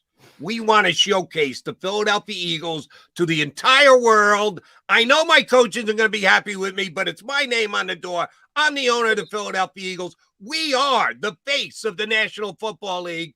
We lost the Super Bowl by this much. If you didn't have that bad holding call on our cornerback, we would have won the damn Super Bowl. Put us on Hard Knocks, Raj. Tell me you can talk Jeff Lurie into this. Boy, that's really not his style to go out there. Come on, Grant, you got info. You got gravitas. You got pull. Make this happen. I would love to see it because it would just be a font of information coming out of that to talk about, to write about. I mean, that would be a gold mine.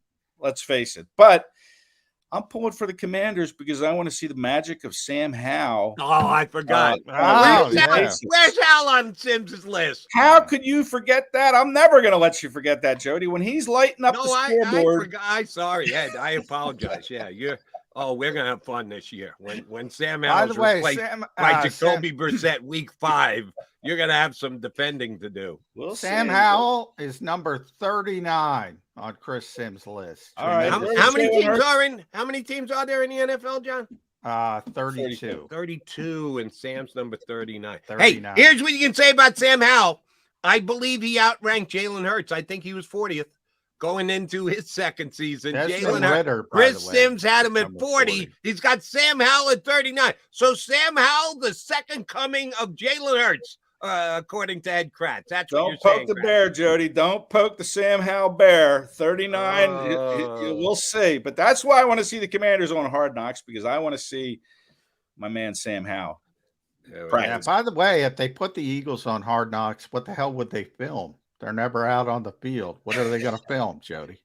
What are they? Back in the rookies back in their room in their dorms and stuff. Yeah, we would watch Jake Elliott kicking everybody's butt in basketball, ping pong, golf, whatever the game is. Jake Elliott is awesome at everything. Yeah, everything. So you'd see a lot of Jake Elliott winning stuff. We could get more botanical insight from Coach Nick Sirianni. I would look forward to the growth of the Philadelphia Eagles. Eddie Kratz, always a pleasure, brother. We get you back up in a couple of weeks. Don't give McMullen too hard a time, and if he forgets his SFP, make sure you bring that skincare for him. Okay? 70, baby, 70. Yep, we'll do. Ed Kratz, Sports Illustrated, here with us on Birds 365. All right, coming back with fill in the blanks here for a couple of minutes, and then Connor Orr's going to join us. Had a fun article. When was that column or / what do you call it, a post that he did? I saw it last week. I think it was last week, but it could have been a little bit longer. But I stumbled across it last week, so I thought it was interesting. Yeah, fun article by our buddy Connor Orr. Covers the entire National Football League for Sports Illustrated. He's going to join us coming up in just about 15 minutes from now. Stay with us here on Birds 365.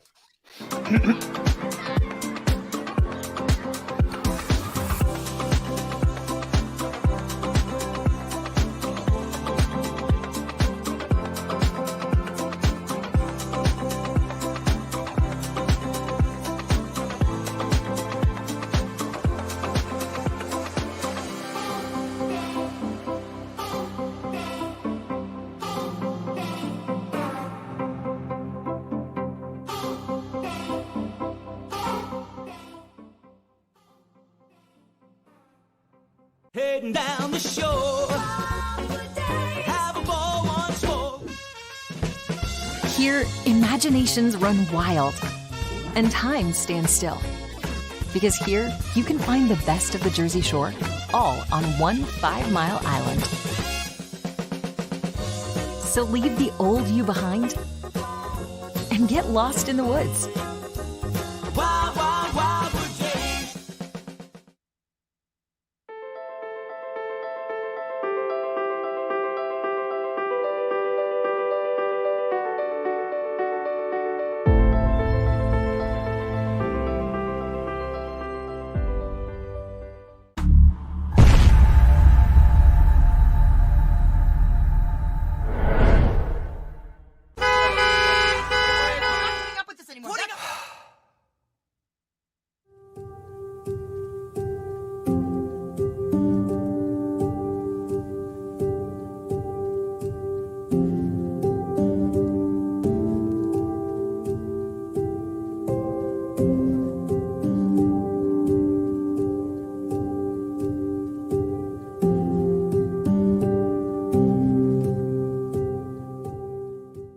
Score and save in southeastern PA and Delaware with Colony Pools this football season, and let the experts close your pool with a custom Merlin safety cover in green for the birds. And if you join our Winter Watch team, we'll give you another 20% off, and Colony Pools will handle it all.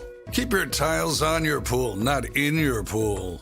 Fly with Colony right now, birds fans. Visit flywithcolony.com. Hi everybody, my name's Jason Lombardi. I'm an inspector at DryTech. At DryTech we offer 3 major services, the first one being basement waterproofing, the second service we offer is foundation and structural repairs, and then the third service that we offer is mold remediation. If you feel you are having a waterproofing issue, give DryTech a call or check us out online.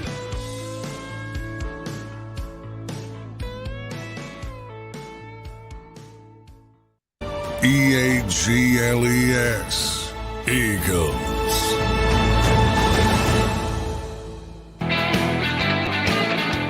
Mac guys here on Birds 365. Appreciate you streaming on in. Hour number 2 coming your way. We'll include Connor Orr from Sports Illustrated. Going to jump in with us coming up in the next 12, 13 minutes or so. Want to give props to another one of John's compatriots on the Eagles beat.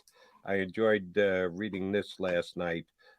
From our pal Jimmy Kempski, who was just on with us last week.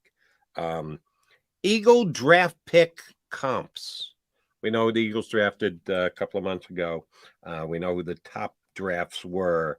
And Jimmy came up with a couple of guys who, the way that they played in college, their measurables, projections. We're loving talking projections today. And the inability for Chris Sims to do so.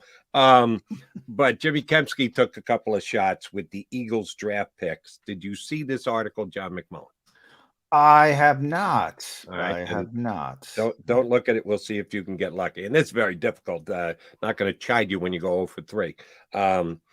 Jalen Carter. What current and or most recently played in the league defensive tackle do you think, at least in your mind, Jalen Carter comes to? Boy, that's an interesting one because he's so gifted. He's too big to be an Aaron Donald type. I can't go Fletcher Cox because he's here. That would actually be probably my closest, a young Fletcher Cox, but right, that's too easy. I assume he didn't go that way. Keem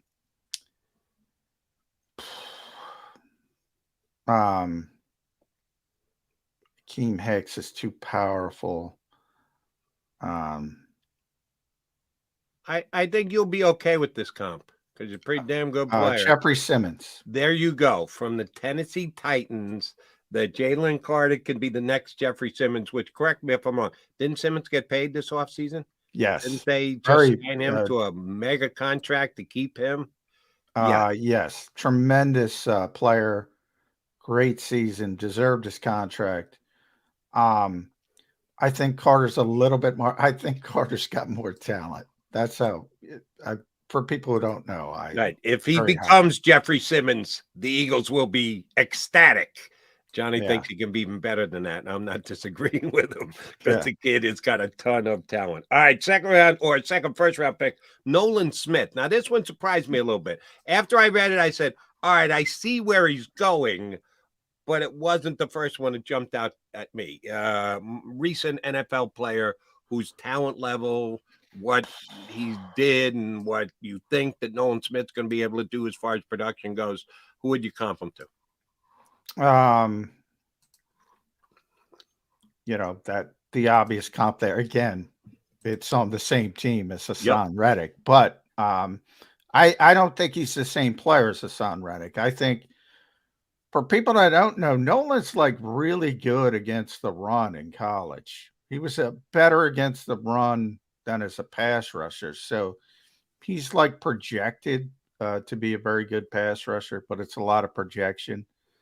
And I'm trying to think of an undersized guy who's good against the run, and I can't even think of one. I'm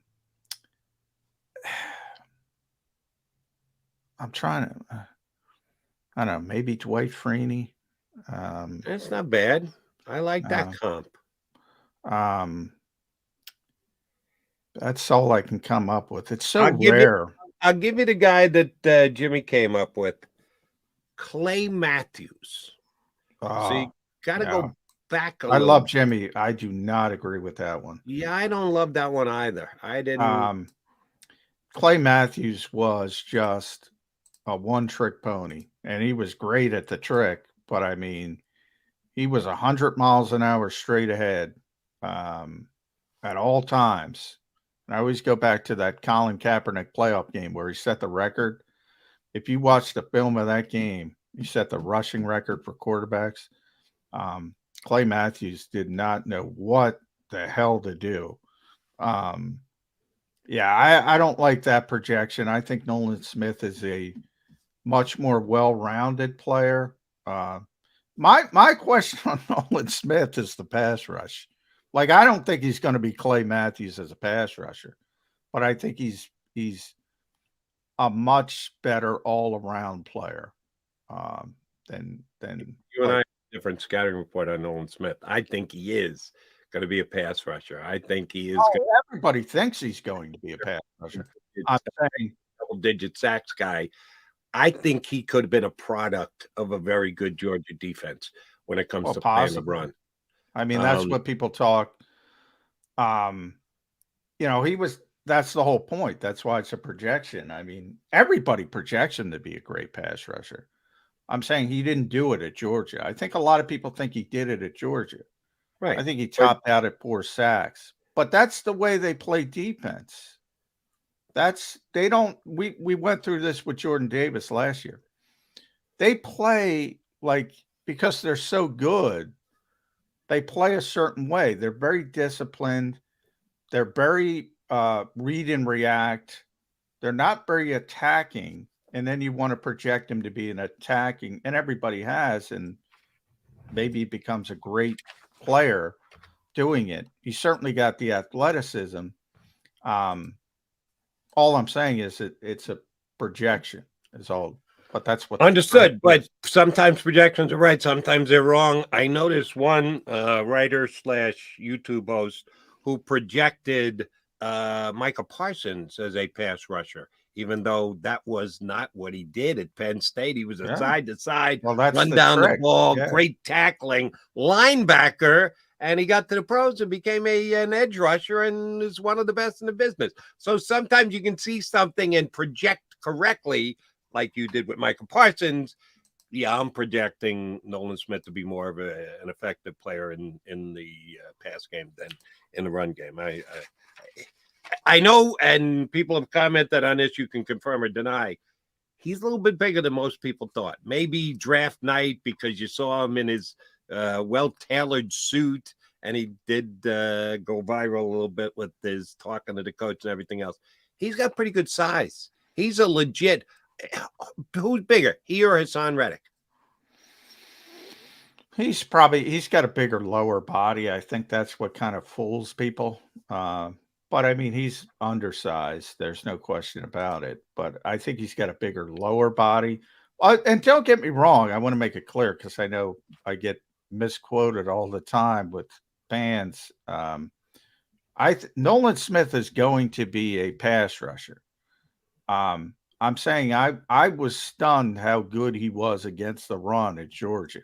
I think he's a better two-way player than people give him credit for. That's what I'm trying to say. I think because he's 235, I think people assume, well, he's just an edge rusher. He's better than the typical 235-pound guy when it comes to playing the run. Problem is, he's a 235-pound guy playing the run. I mean, at some point, that comes into it. That's what I probably didn't say it correctly. All right, and let me give you the last one, Jimmy's, and then we're going to punch up Connor Orr. Third-round pick, Tyler Steen, played tackle at the collegiate level, is projecting here early on to potentially play guard for the Eagles. They're okay at tackle as long as they got that Lane Johnson guy still playing, and Jordan Mailata's going nowhere fast. So if Steen's going to play, he's going to play at the guard position. NFL guy who is comped to Tyler Steen. I actually like this one. Got to be a tackle moving inside. It's not as easy as people give it credit for.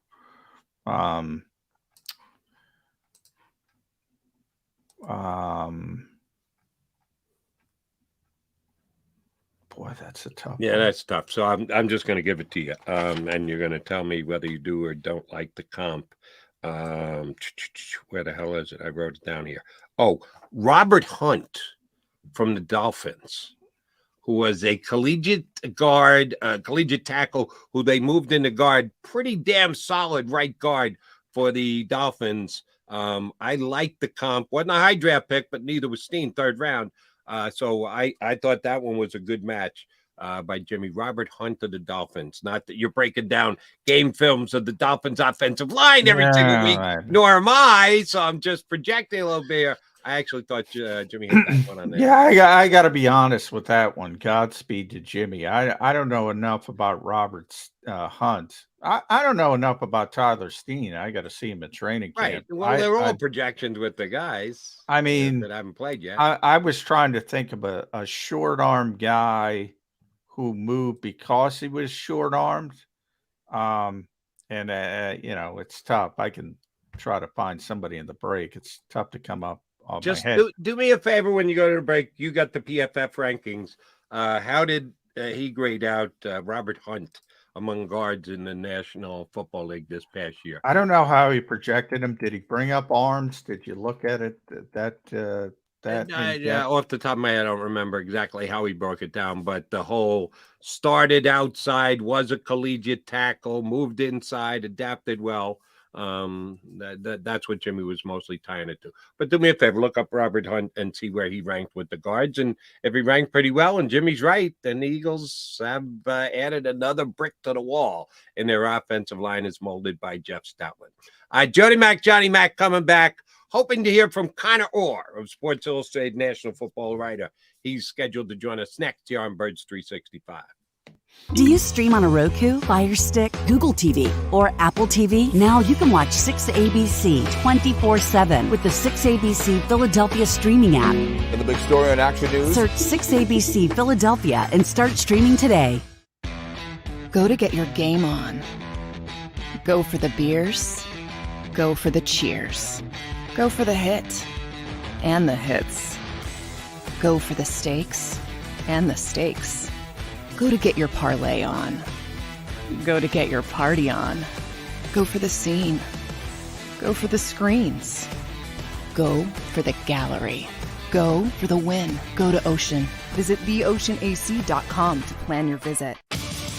The greatest fans on earth. It's a bold statement, but would you expect anything less from Philadelphia? 58 years of heartache creates a toughness, a grit, a resolve not found in most. Sure, our prayers were answered, but now that we've had a taste, we're looking for more. Conley Hockey, official partner of the Philadelphia Eagles.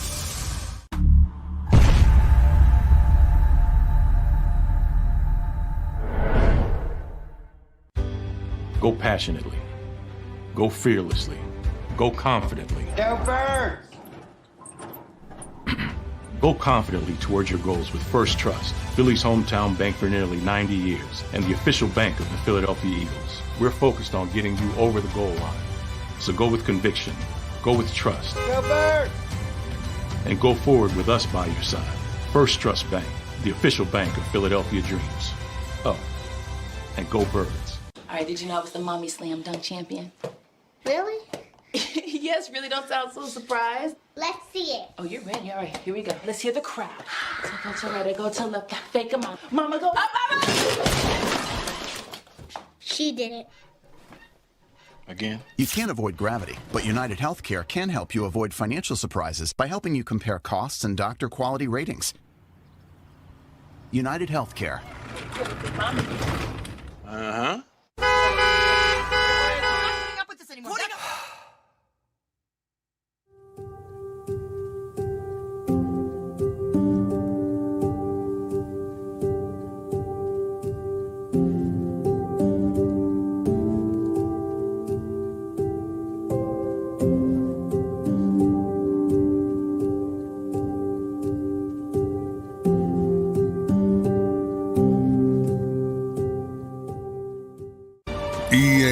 EAGLES, Eagles.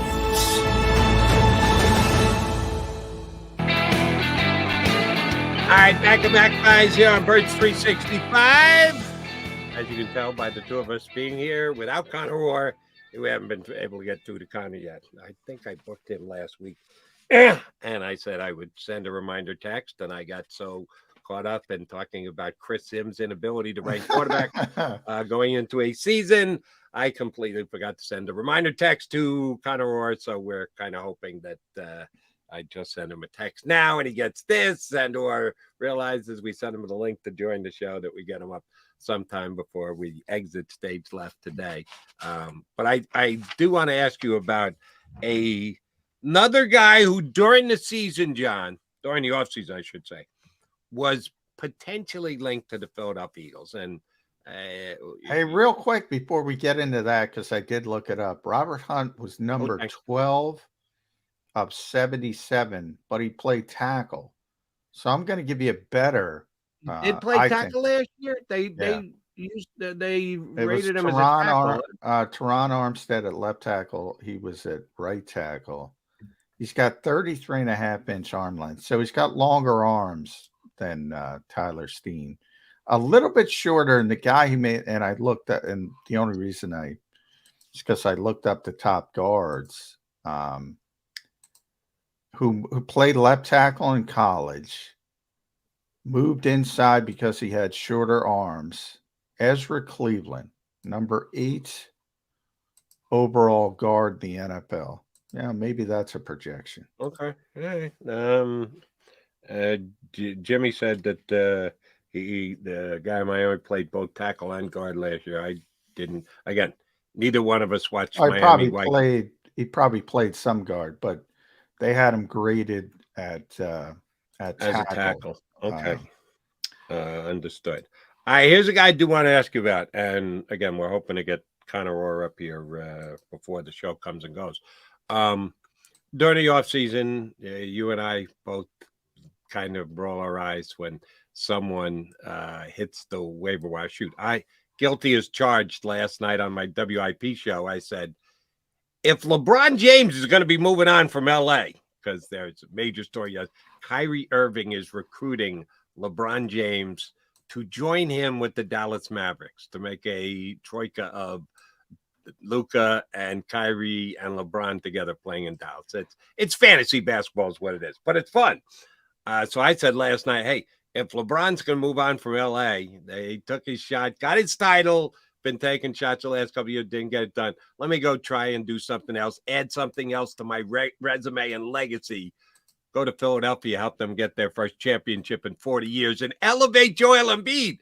James Harden came in here. He's going to elevate Joel Embiid in the postseason. Didn't happen. take a shot with LeBron. This is somewhat along those lines. The whole DeAndre Hopkins thing. Of course, if he gets on a witness stand and puts his hand on his Bible and says, "Oh, I'm good with being the third wide receiver. I'm good with getting 50 targets. I'm good with just being a decoy for A.J. Brown and Devontae Smith. Oh, and I'm good with only making $3 million." Well, I'm not going to say no, but what are the chances of that happening?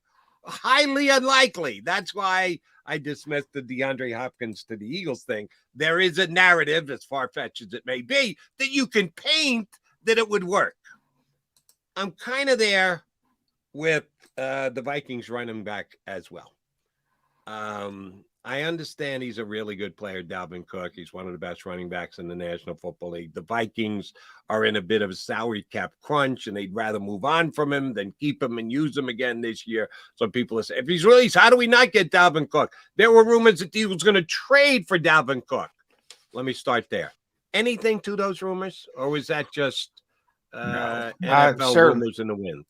Certainly not a trade, because he makes so much money. I mean, the Eagles are the Eagles. They're not paying a running back what Dalvin Cook gets paid. And if you trade for him, you have to pick up the contract. So right. No, that part of it was never realistic. If he gets released, he's one of very similar. You brought up Hopkins. All right. Yeah. If nobody wants him and he wants to chase a ring for $3 million, yeah. All right. Sign me up.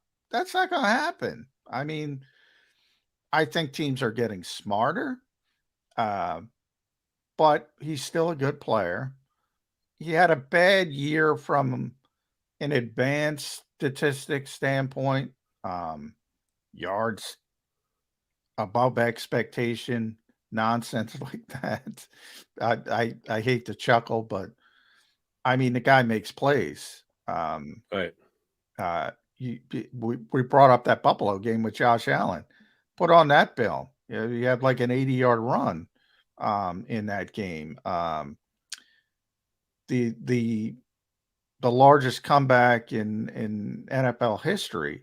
He took a screen 75 yards to the house. The guy can still play. I got to believe somebody's going to give him something from a monetary standpoint, and that's not going to be the Eagles. I mean, right. And it's one of those, you got to negotiated situations.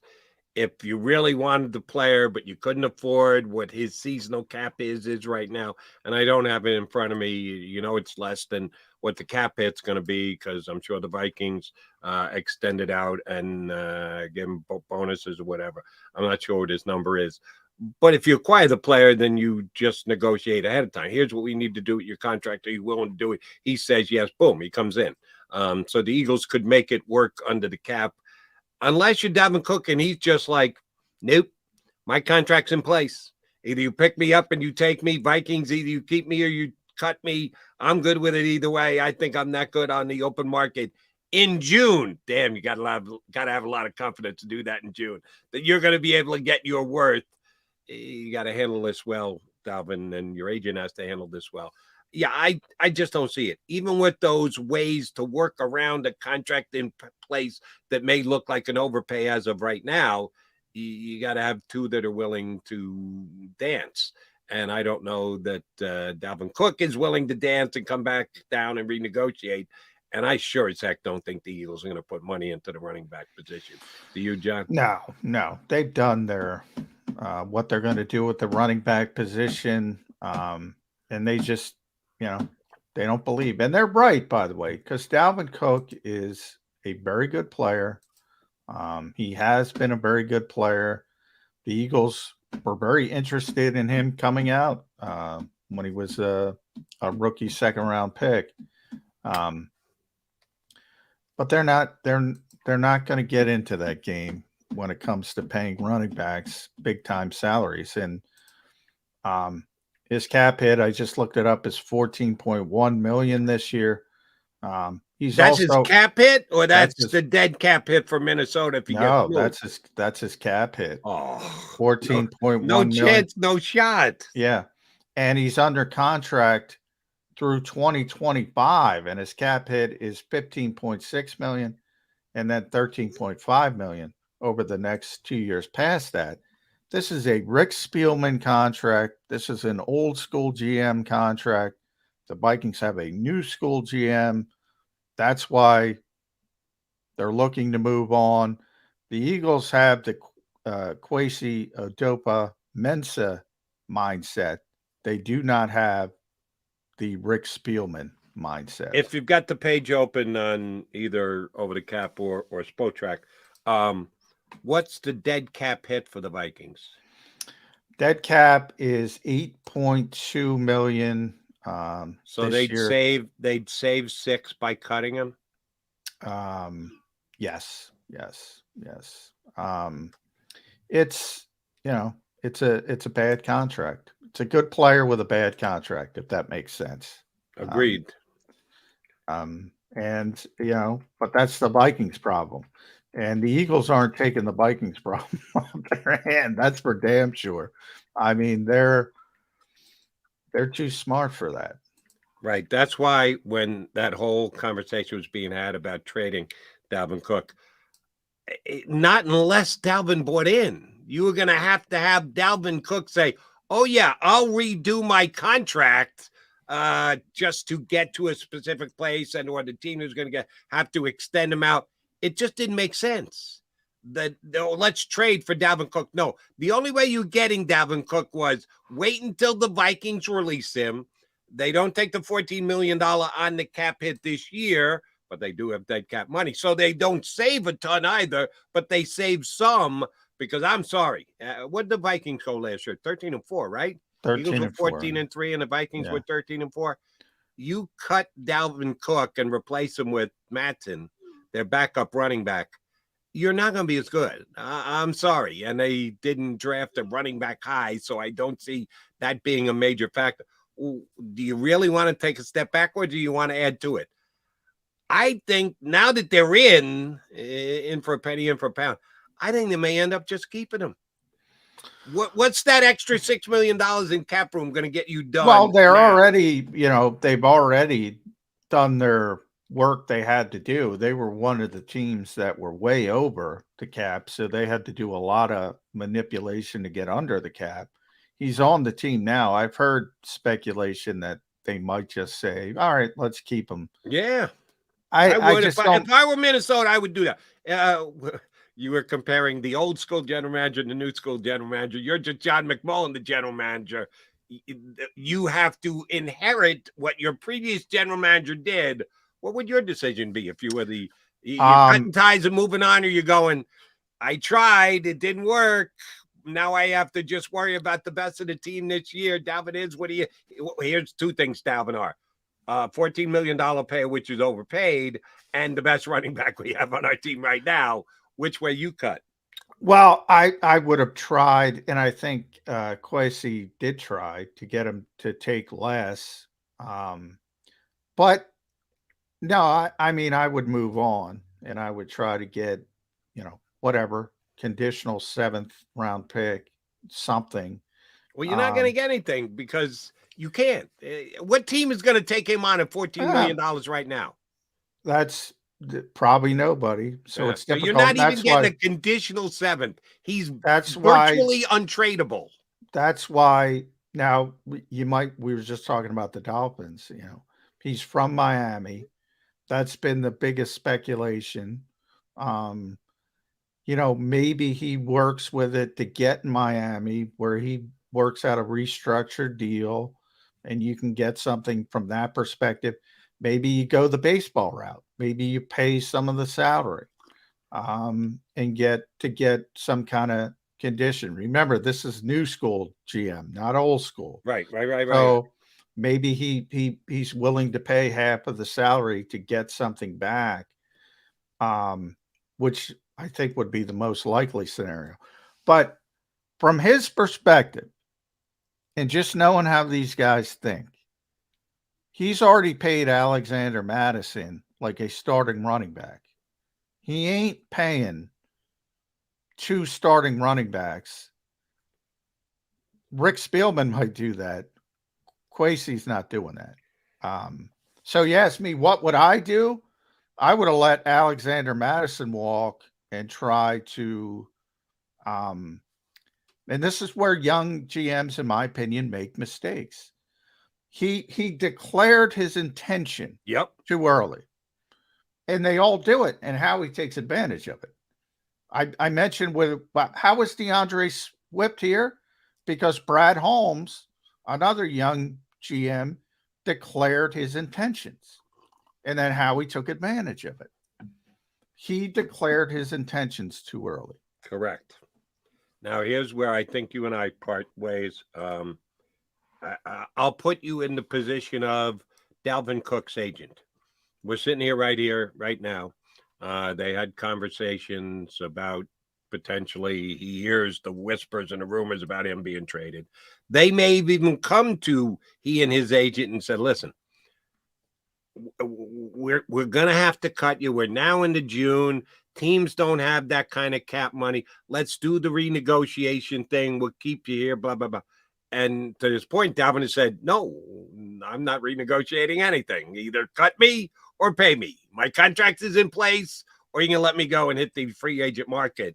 Do you think there's a revisiting of that? If you were his agent, would you advise your client, listen, we're probably going to get cut. John McMullen said on Birds 365, he thinks the hammer's coming down rather than the, hey, they might just keep him possibility. So then we're going to be on the open market. We're going to be free agent negotiating a deal. We're not getting $14 million. So if we take a little bit less, either to go in a trade or to stay on the Vikings, would we rather do that rather than get cut and go out into a free agency offseason that's already had the team spend the great majority of their money? What would you advise the player to do if you were Dalvin Cook's agent? I mean, it kind of depends on how badly he wants to be in a certain situation. If he wants to go home and play in Miami, or if he wants to go play with his brother at Buffalo, those have been the two biggest speculations. Yeah, but wait, how can he play with his brother in Buffalo? They play the same position. Well, if one was a defender and one was an offensive player, I'd go, yeah, get me to my brother. They're fighting for time and running back. Dalvin's going to want all the carries. His brother's going to go, hey, you're not coming to Buffalo and cutting into my carries. Well, his brother's going to have to take a back seat, but that's not gonna go over well on Thanksgiving dinner, John. So we'll use Miami. If you want to throw Buffalo out, we'll use Miami. Exactly. If he wants to go home and play in Miami, how badly does he want to go home and play with Miami?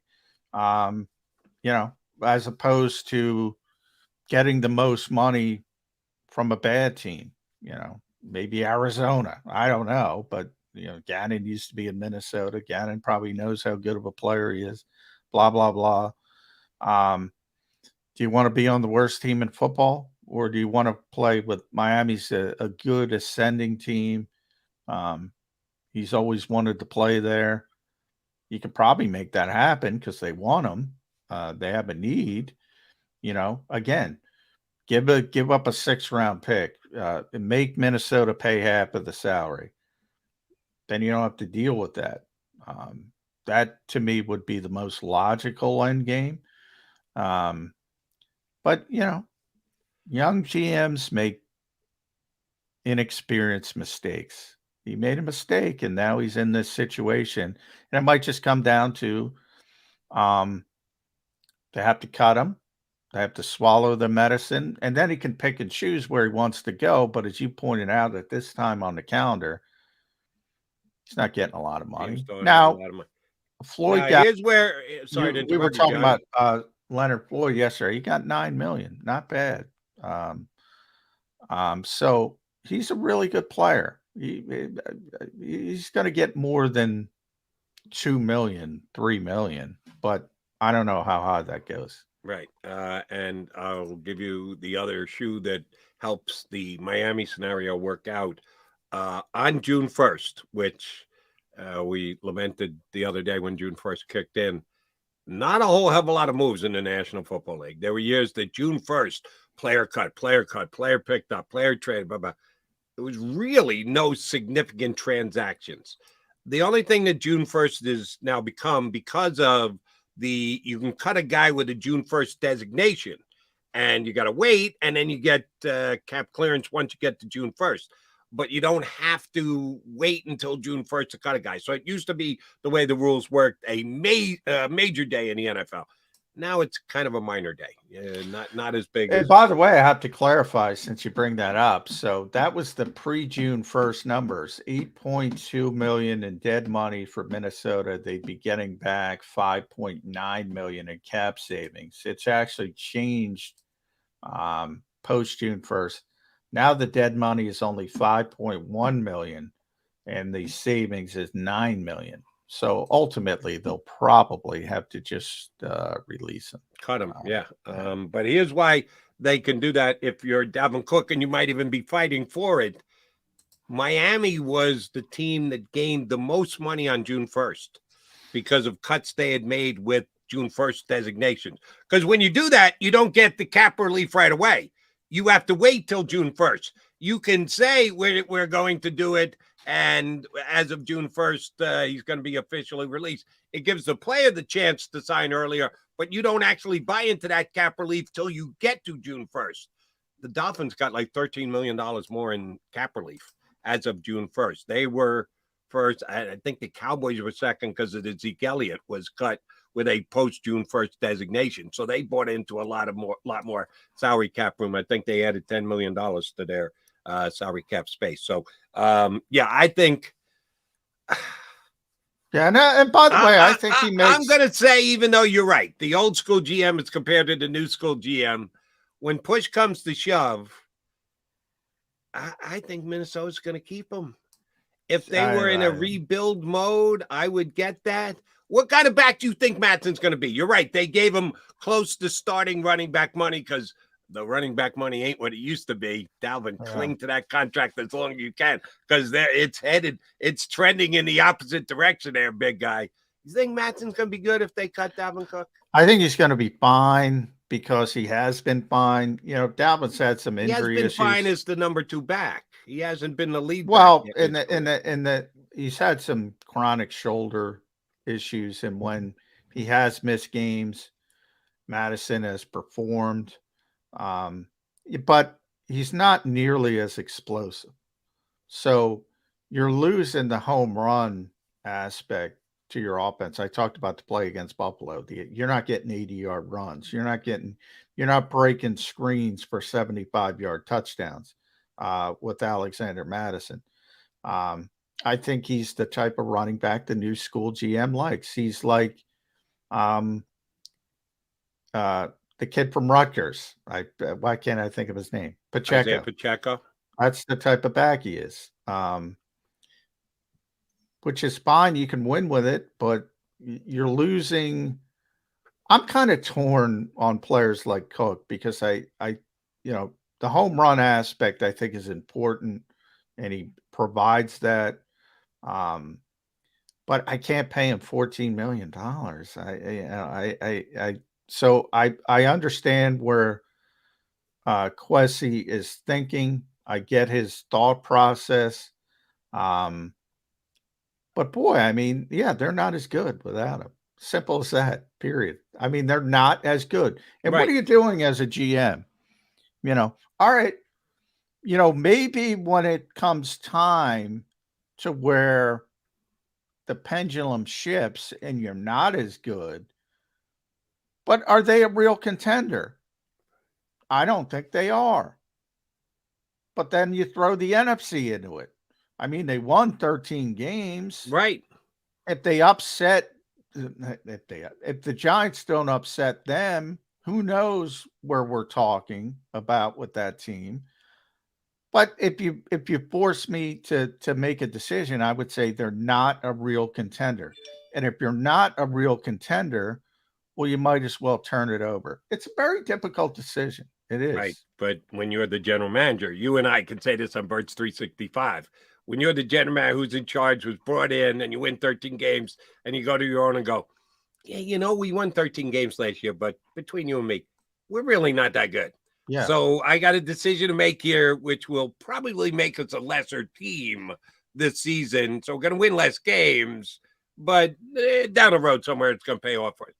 You and Oni, you want to hear that from your general manager? You hired him to be a new school general manager. They hired him, so they want to hear it. I mean, that's what they hired, and that's what they're getting. And that's why, if you're asking me, what would I do? I would keep the player. If you're asking me, see, you and I are on the same page. But if you're asking me what I think Kwesi's going to do, he's not keeping the player. You think he's going to cut him, and that's what work something out. Ziggy and Mark Wilt, that's what they hired, and that's what they're getting, and that's what they wanted. So all right, that's what you couple get. of things here. I want to get one more thing as far as an opinion from you goes before we get to our last break. But even before that, got a text back from Connor Orr. He said a word that you're not supposed to use on the radio. I could use it here, shit, on YouTube. I'm so sorry, guys. I'm all out of sorts. Daughter was up all night, 103 fever. So there are more important things. Exactly. That's why I thought. I said, understood completely. Yeah. Hope your daughter feels better. He already volunteered to reschedule and come out with us later this week or next week or whatever. But let him. We can bowl. You know what? Yeah, we bull what it our way through the second hour without the help of Connor, but we will get him on later on in the week. All right, I got to ask you about this guy because it became a story again yesterday, and it almost bothers me to do so. Your thoughts on Akbar Baja Biamila? What happened? What happened? Do you at least recognize the name? Oh yeah, right, yeah. Former NFL player. He's co-host of American Ninja Warriors. Now, that might be up your alley, Mr. Wrestling. Do you watch American Ninja Warriors? I have never seen 10 seconds of it. I have, but I've never watched more than 5 minutes. I tune in. The guy will be going through the courts. I go, yeah, I don't really watch the turn this off. Boom. So I know of it, but I'm not a fan either. He was the guy who reported on Twitter, I think it was, because he had a source that he really trusted, that Derrick Henry not only could potentially be traded to the Eagles, but it was a done deal.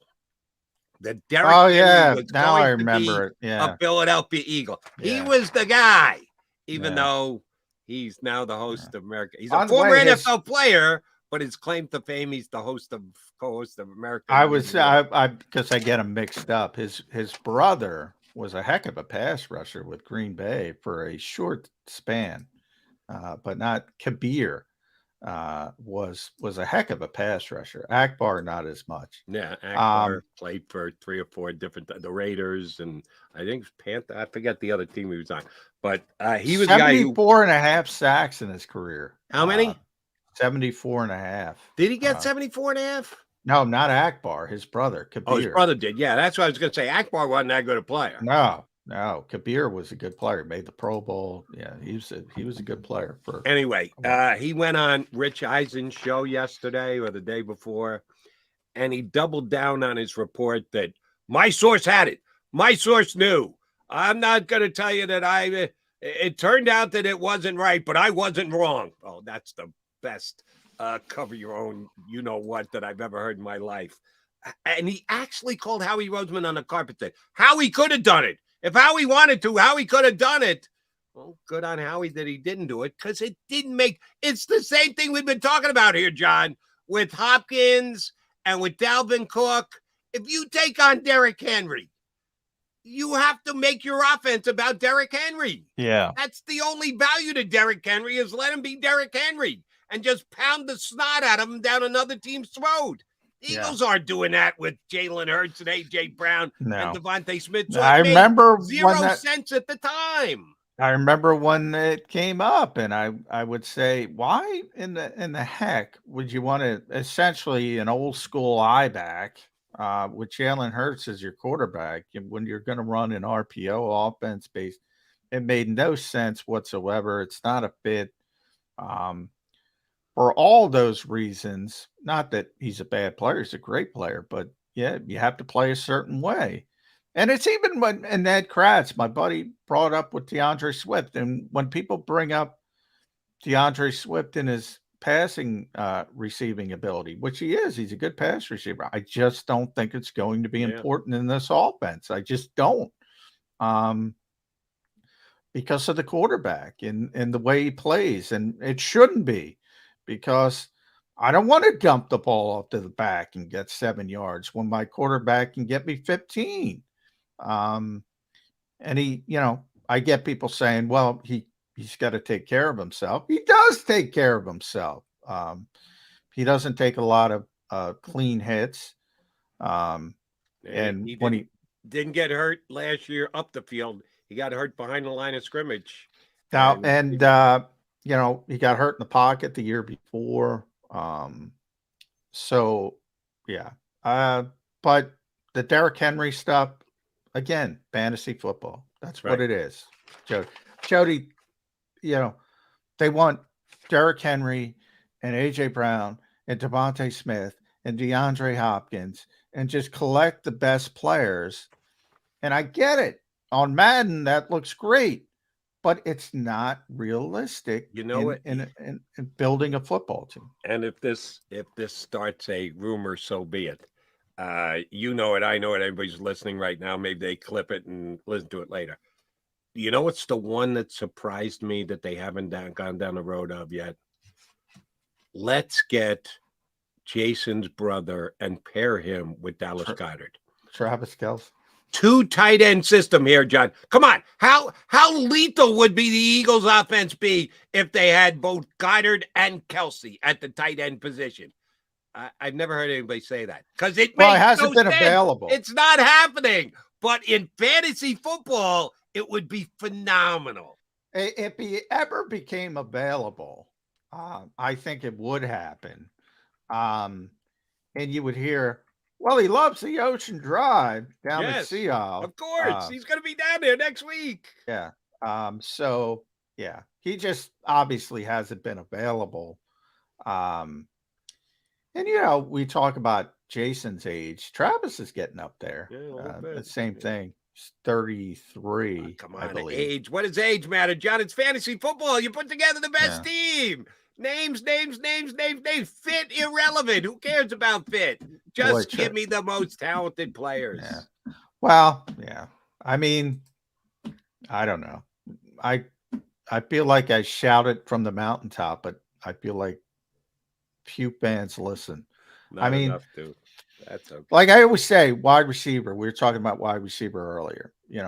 If we're talking about, all right, who's going to be the 5th receiver? You don't have any mention Joseph Nada or, the kid from Clemson or Greg Ward or Devin Allen.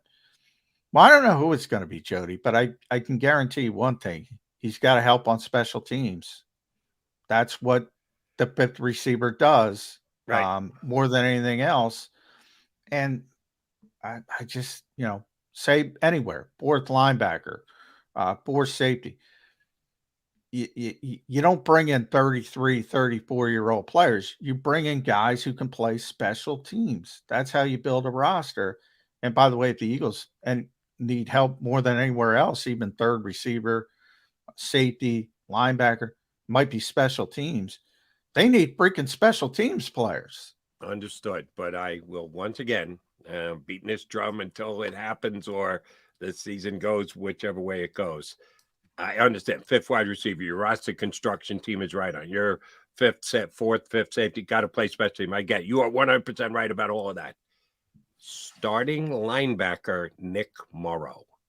That will have a bigger influence than the Eagles' inability to cover because they don't have a quite talented enough special teams. What will have a bigger impact on the outcome of the season? Your starting linebacker. How you still got to address the big guy. Go get Patrick Queen. Get that. Well, no, that's different because it's a starter. I mean, yeah, I'm talking about reserves. They need help at starter. You could argue they need help at safety as the starter, to be honest, but it's obvious at linebacker. Yeah, that's different. I mean, that's completely different. I'm whether it's Patrick Queen and I don't know. Is there another linebacker available? Miles Jack. Let's say Miles Jack because he's still a free agent. And, people say, oh, go get both of them. No. Now somebody. You're back to your special teams conversation. Yeah, exactly. Then you're back to, all right, we need Sean Bradley to freaking cover a kick. That's the fourth linebacker. That's my point. He is John McMullen. I'm Jody McDonald. We got to come back and put a bow on this episode of Birds 365. Do you stream on a Roku, Fire Stick, Google TV, or Apple TV? Now you can watch 6ABC 24/7 with the 6ABC Philadelphia streaming app. And the big story on Action News? Search 6ABC Philadelphia and start streaming today. Go to get your game on. Go for the beers. Go for the cheers. Go for the hit and the hits. Go for the stakes and the stakes. Go to get your parlay on. Go to get your party on. Go for the scene. Go for the screens. Go for the gallery. Go for the win. Go to Ocean. Visit theoceanac.com to plan your visit. The greatest fans on earth. It's a bold statement, but would you expect anything less from Philadelphia? 58 years of heartache creates a toughness, a grit, a resolve not found in most. Sure, our prayers were answered, but now that we've had a taste, we're looking for more. Pondley Hockey, official partner of the Philadelphia Eagles.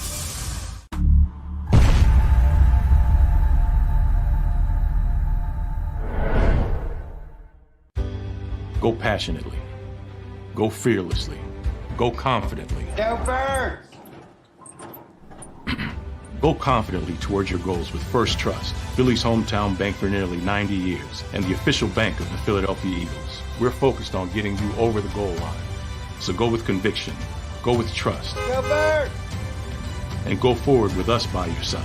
First Trust Bank, the official bank of Philadelphia dreams. Oh, and go Birds. All right, did you know I was the mommy slam dunk champion? Really? Yes, really don't sound so surprised. Let's see it. Oh, you're ready. All right, here we go. Let's hear the crowd. So go to right, go to left, fake 'em out. Mama, go up, mama! She did it. Again? You can't avoid gravity, but United Healthcare can help you avoid financial surprises by helping you compare costs and doctor quality ratings. United Healthcare. Uh-huh.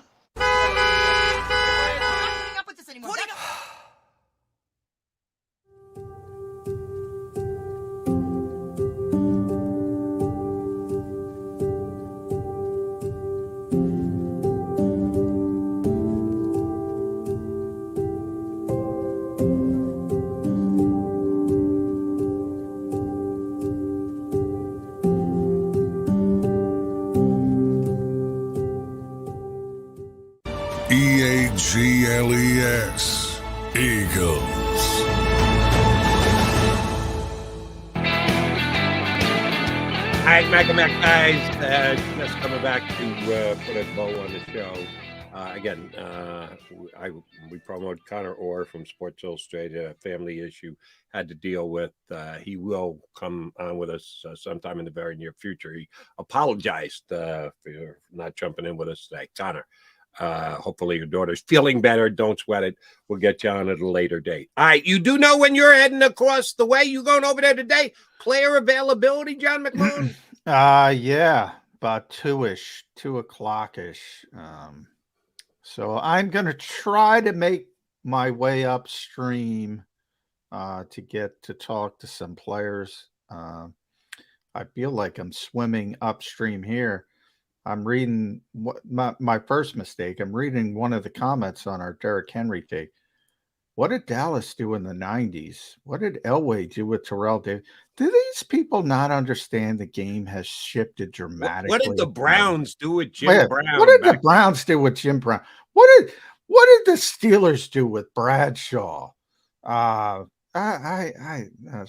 feel like I'm swimming upstream, Jody, sometimes. John, and you do this more than I do. For those who have not checked out a calendar lately. It is June 6th, 2023. Let me repeat the end of that there. 2023. So what happened in the 90s and the 80s and the 70s and the 60s just isn't comparable to what's happening in the NFL. Did you ever see Terrell Davis and John Elway run an RPO, Jody, back in the 90s? RPO? No, yeah. I saw John Elway and Terrell Davis have success together, but not quite in an RPO offense. Game's changed a little bit. All right, so I need 2 predictions out of you. We'll go easy on you. I'm not going to make you give me 2 or 3. Just one player, 1 coach. If the Eagles make a coach available today, who will it be? Probably not Nick Sirianni. They'll hold him till Thursday when you guys are all in there for the last practice before they all go away and come back for camp. Give me 1 coach, 1 player you think you're getting this afternoon over at the NovaCare. Well, we have not gotten Lane Johnson or Brandon Graham yet. You're going back to the BG. Yeah, you went BG on me last time. He was nowhere to be found. You try it again? I'm going BG because I don't know if Lane's going to be there. He comes in and out. Slay would be another obvious one, but I think they're keeping Slay away from us because of Matt Patricia. And I wish we could get Matt Patricia. Yeah, have some nerve. Go Matt Patricia's the coach available today. No shot. I'm going DJ Elliott. DJ Elliott. So you think you're getting a linebacker coach, Coach Elliott? Yes. Why not? New coach. Brandon Graham and Elliott, the linebacker coach. We'll see if Johnny Mack goes 2 for 2. Partner, I'm coming back here tomorrow. I'm going to be on short rest again. I'll try and bring the energy again tomorrow. This is such full energy. As soon as this show's over, boom, I'm going back to bed. I'm with you, man. Oof. It's like I got to climb Mount Everest to get over the Walt Whitman. I'm dreading it. Johnny Mack's heading over to the NovaCare complex, but he'll be back. I'll be back. More Birds 365 tomorrow in 2 and 2. You've been listening to Birds 365, the destination for the passionate Eagles football fan who bleeds green. If it's Eagles football, we're talking about it. Debate, inside the locker room, and guests that are some of the greatest football minds from around the region. We hope you enjoyed the show. We know we had a blast. Make sure to like, comment, and subscribe, and we'll be back soon. But in the meantime, hook up with us on social media at JAKIB Sports. See you next time on Birds 365.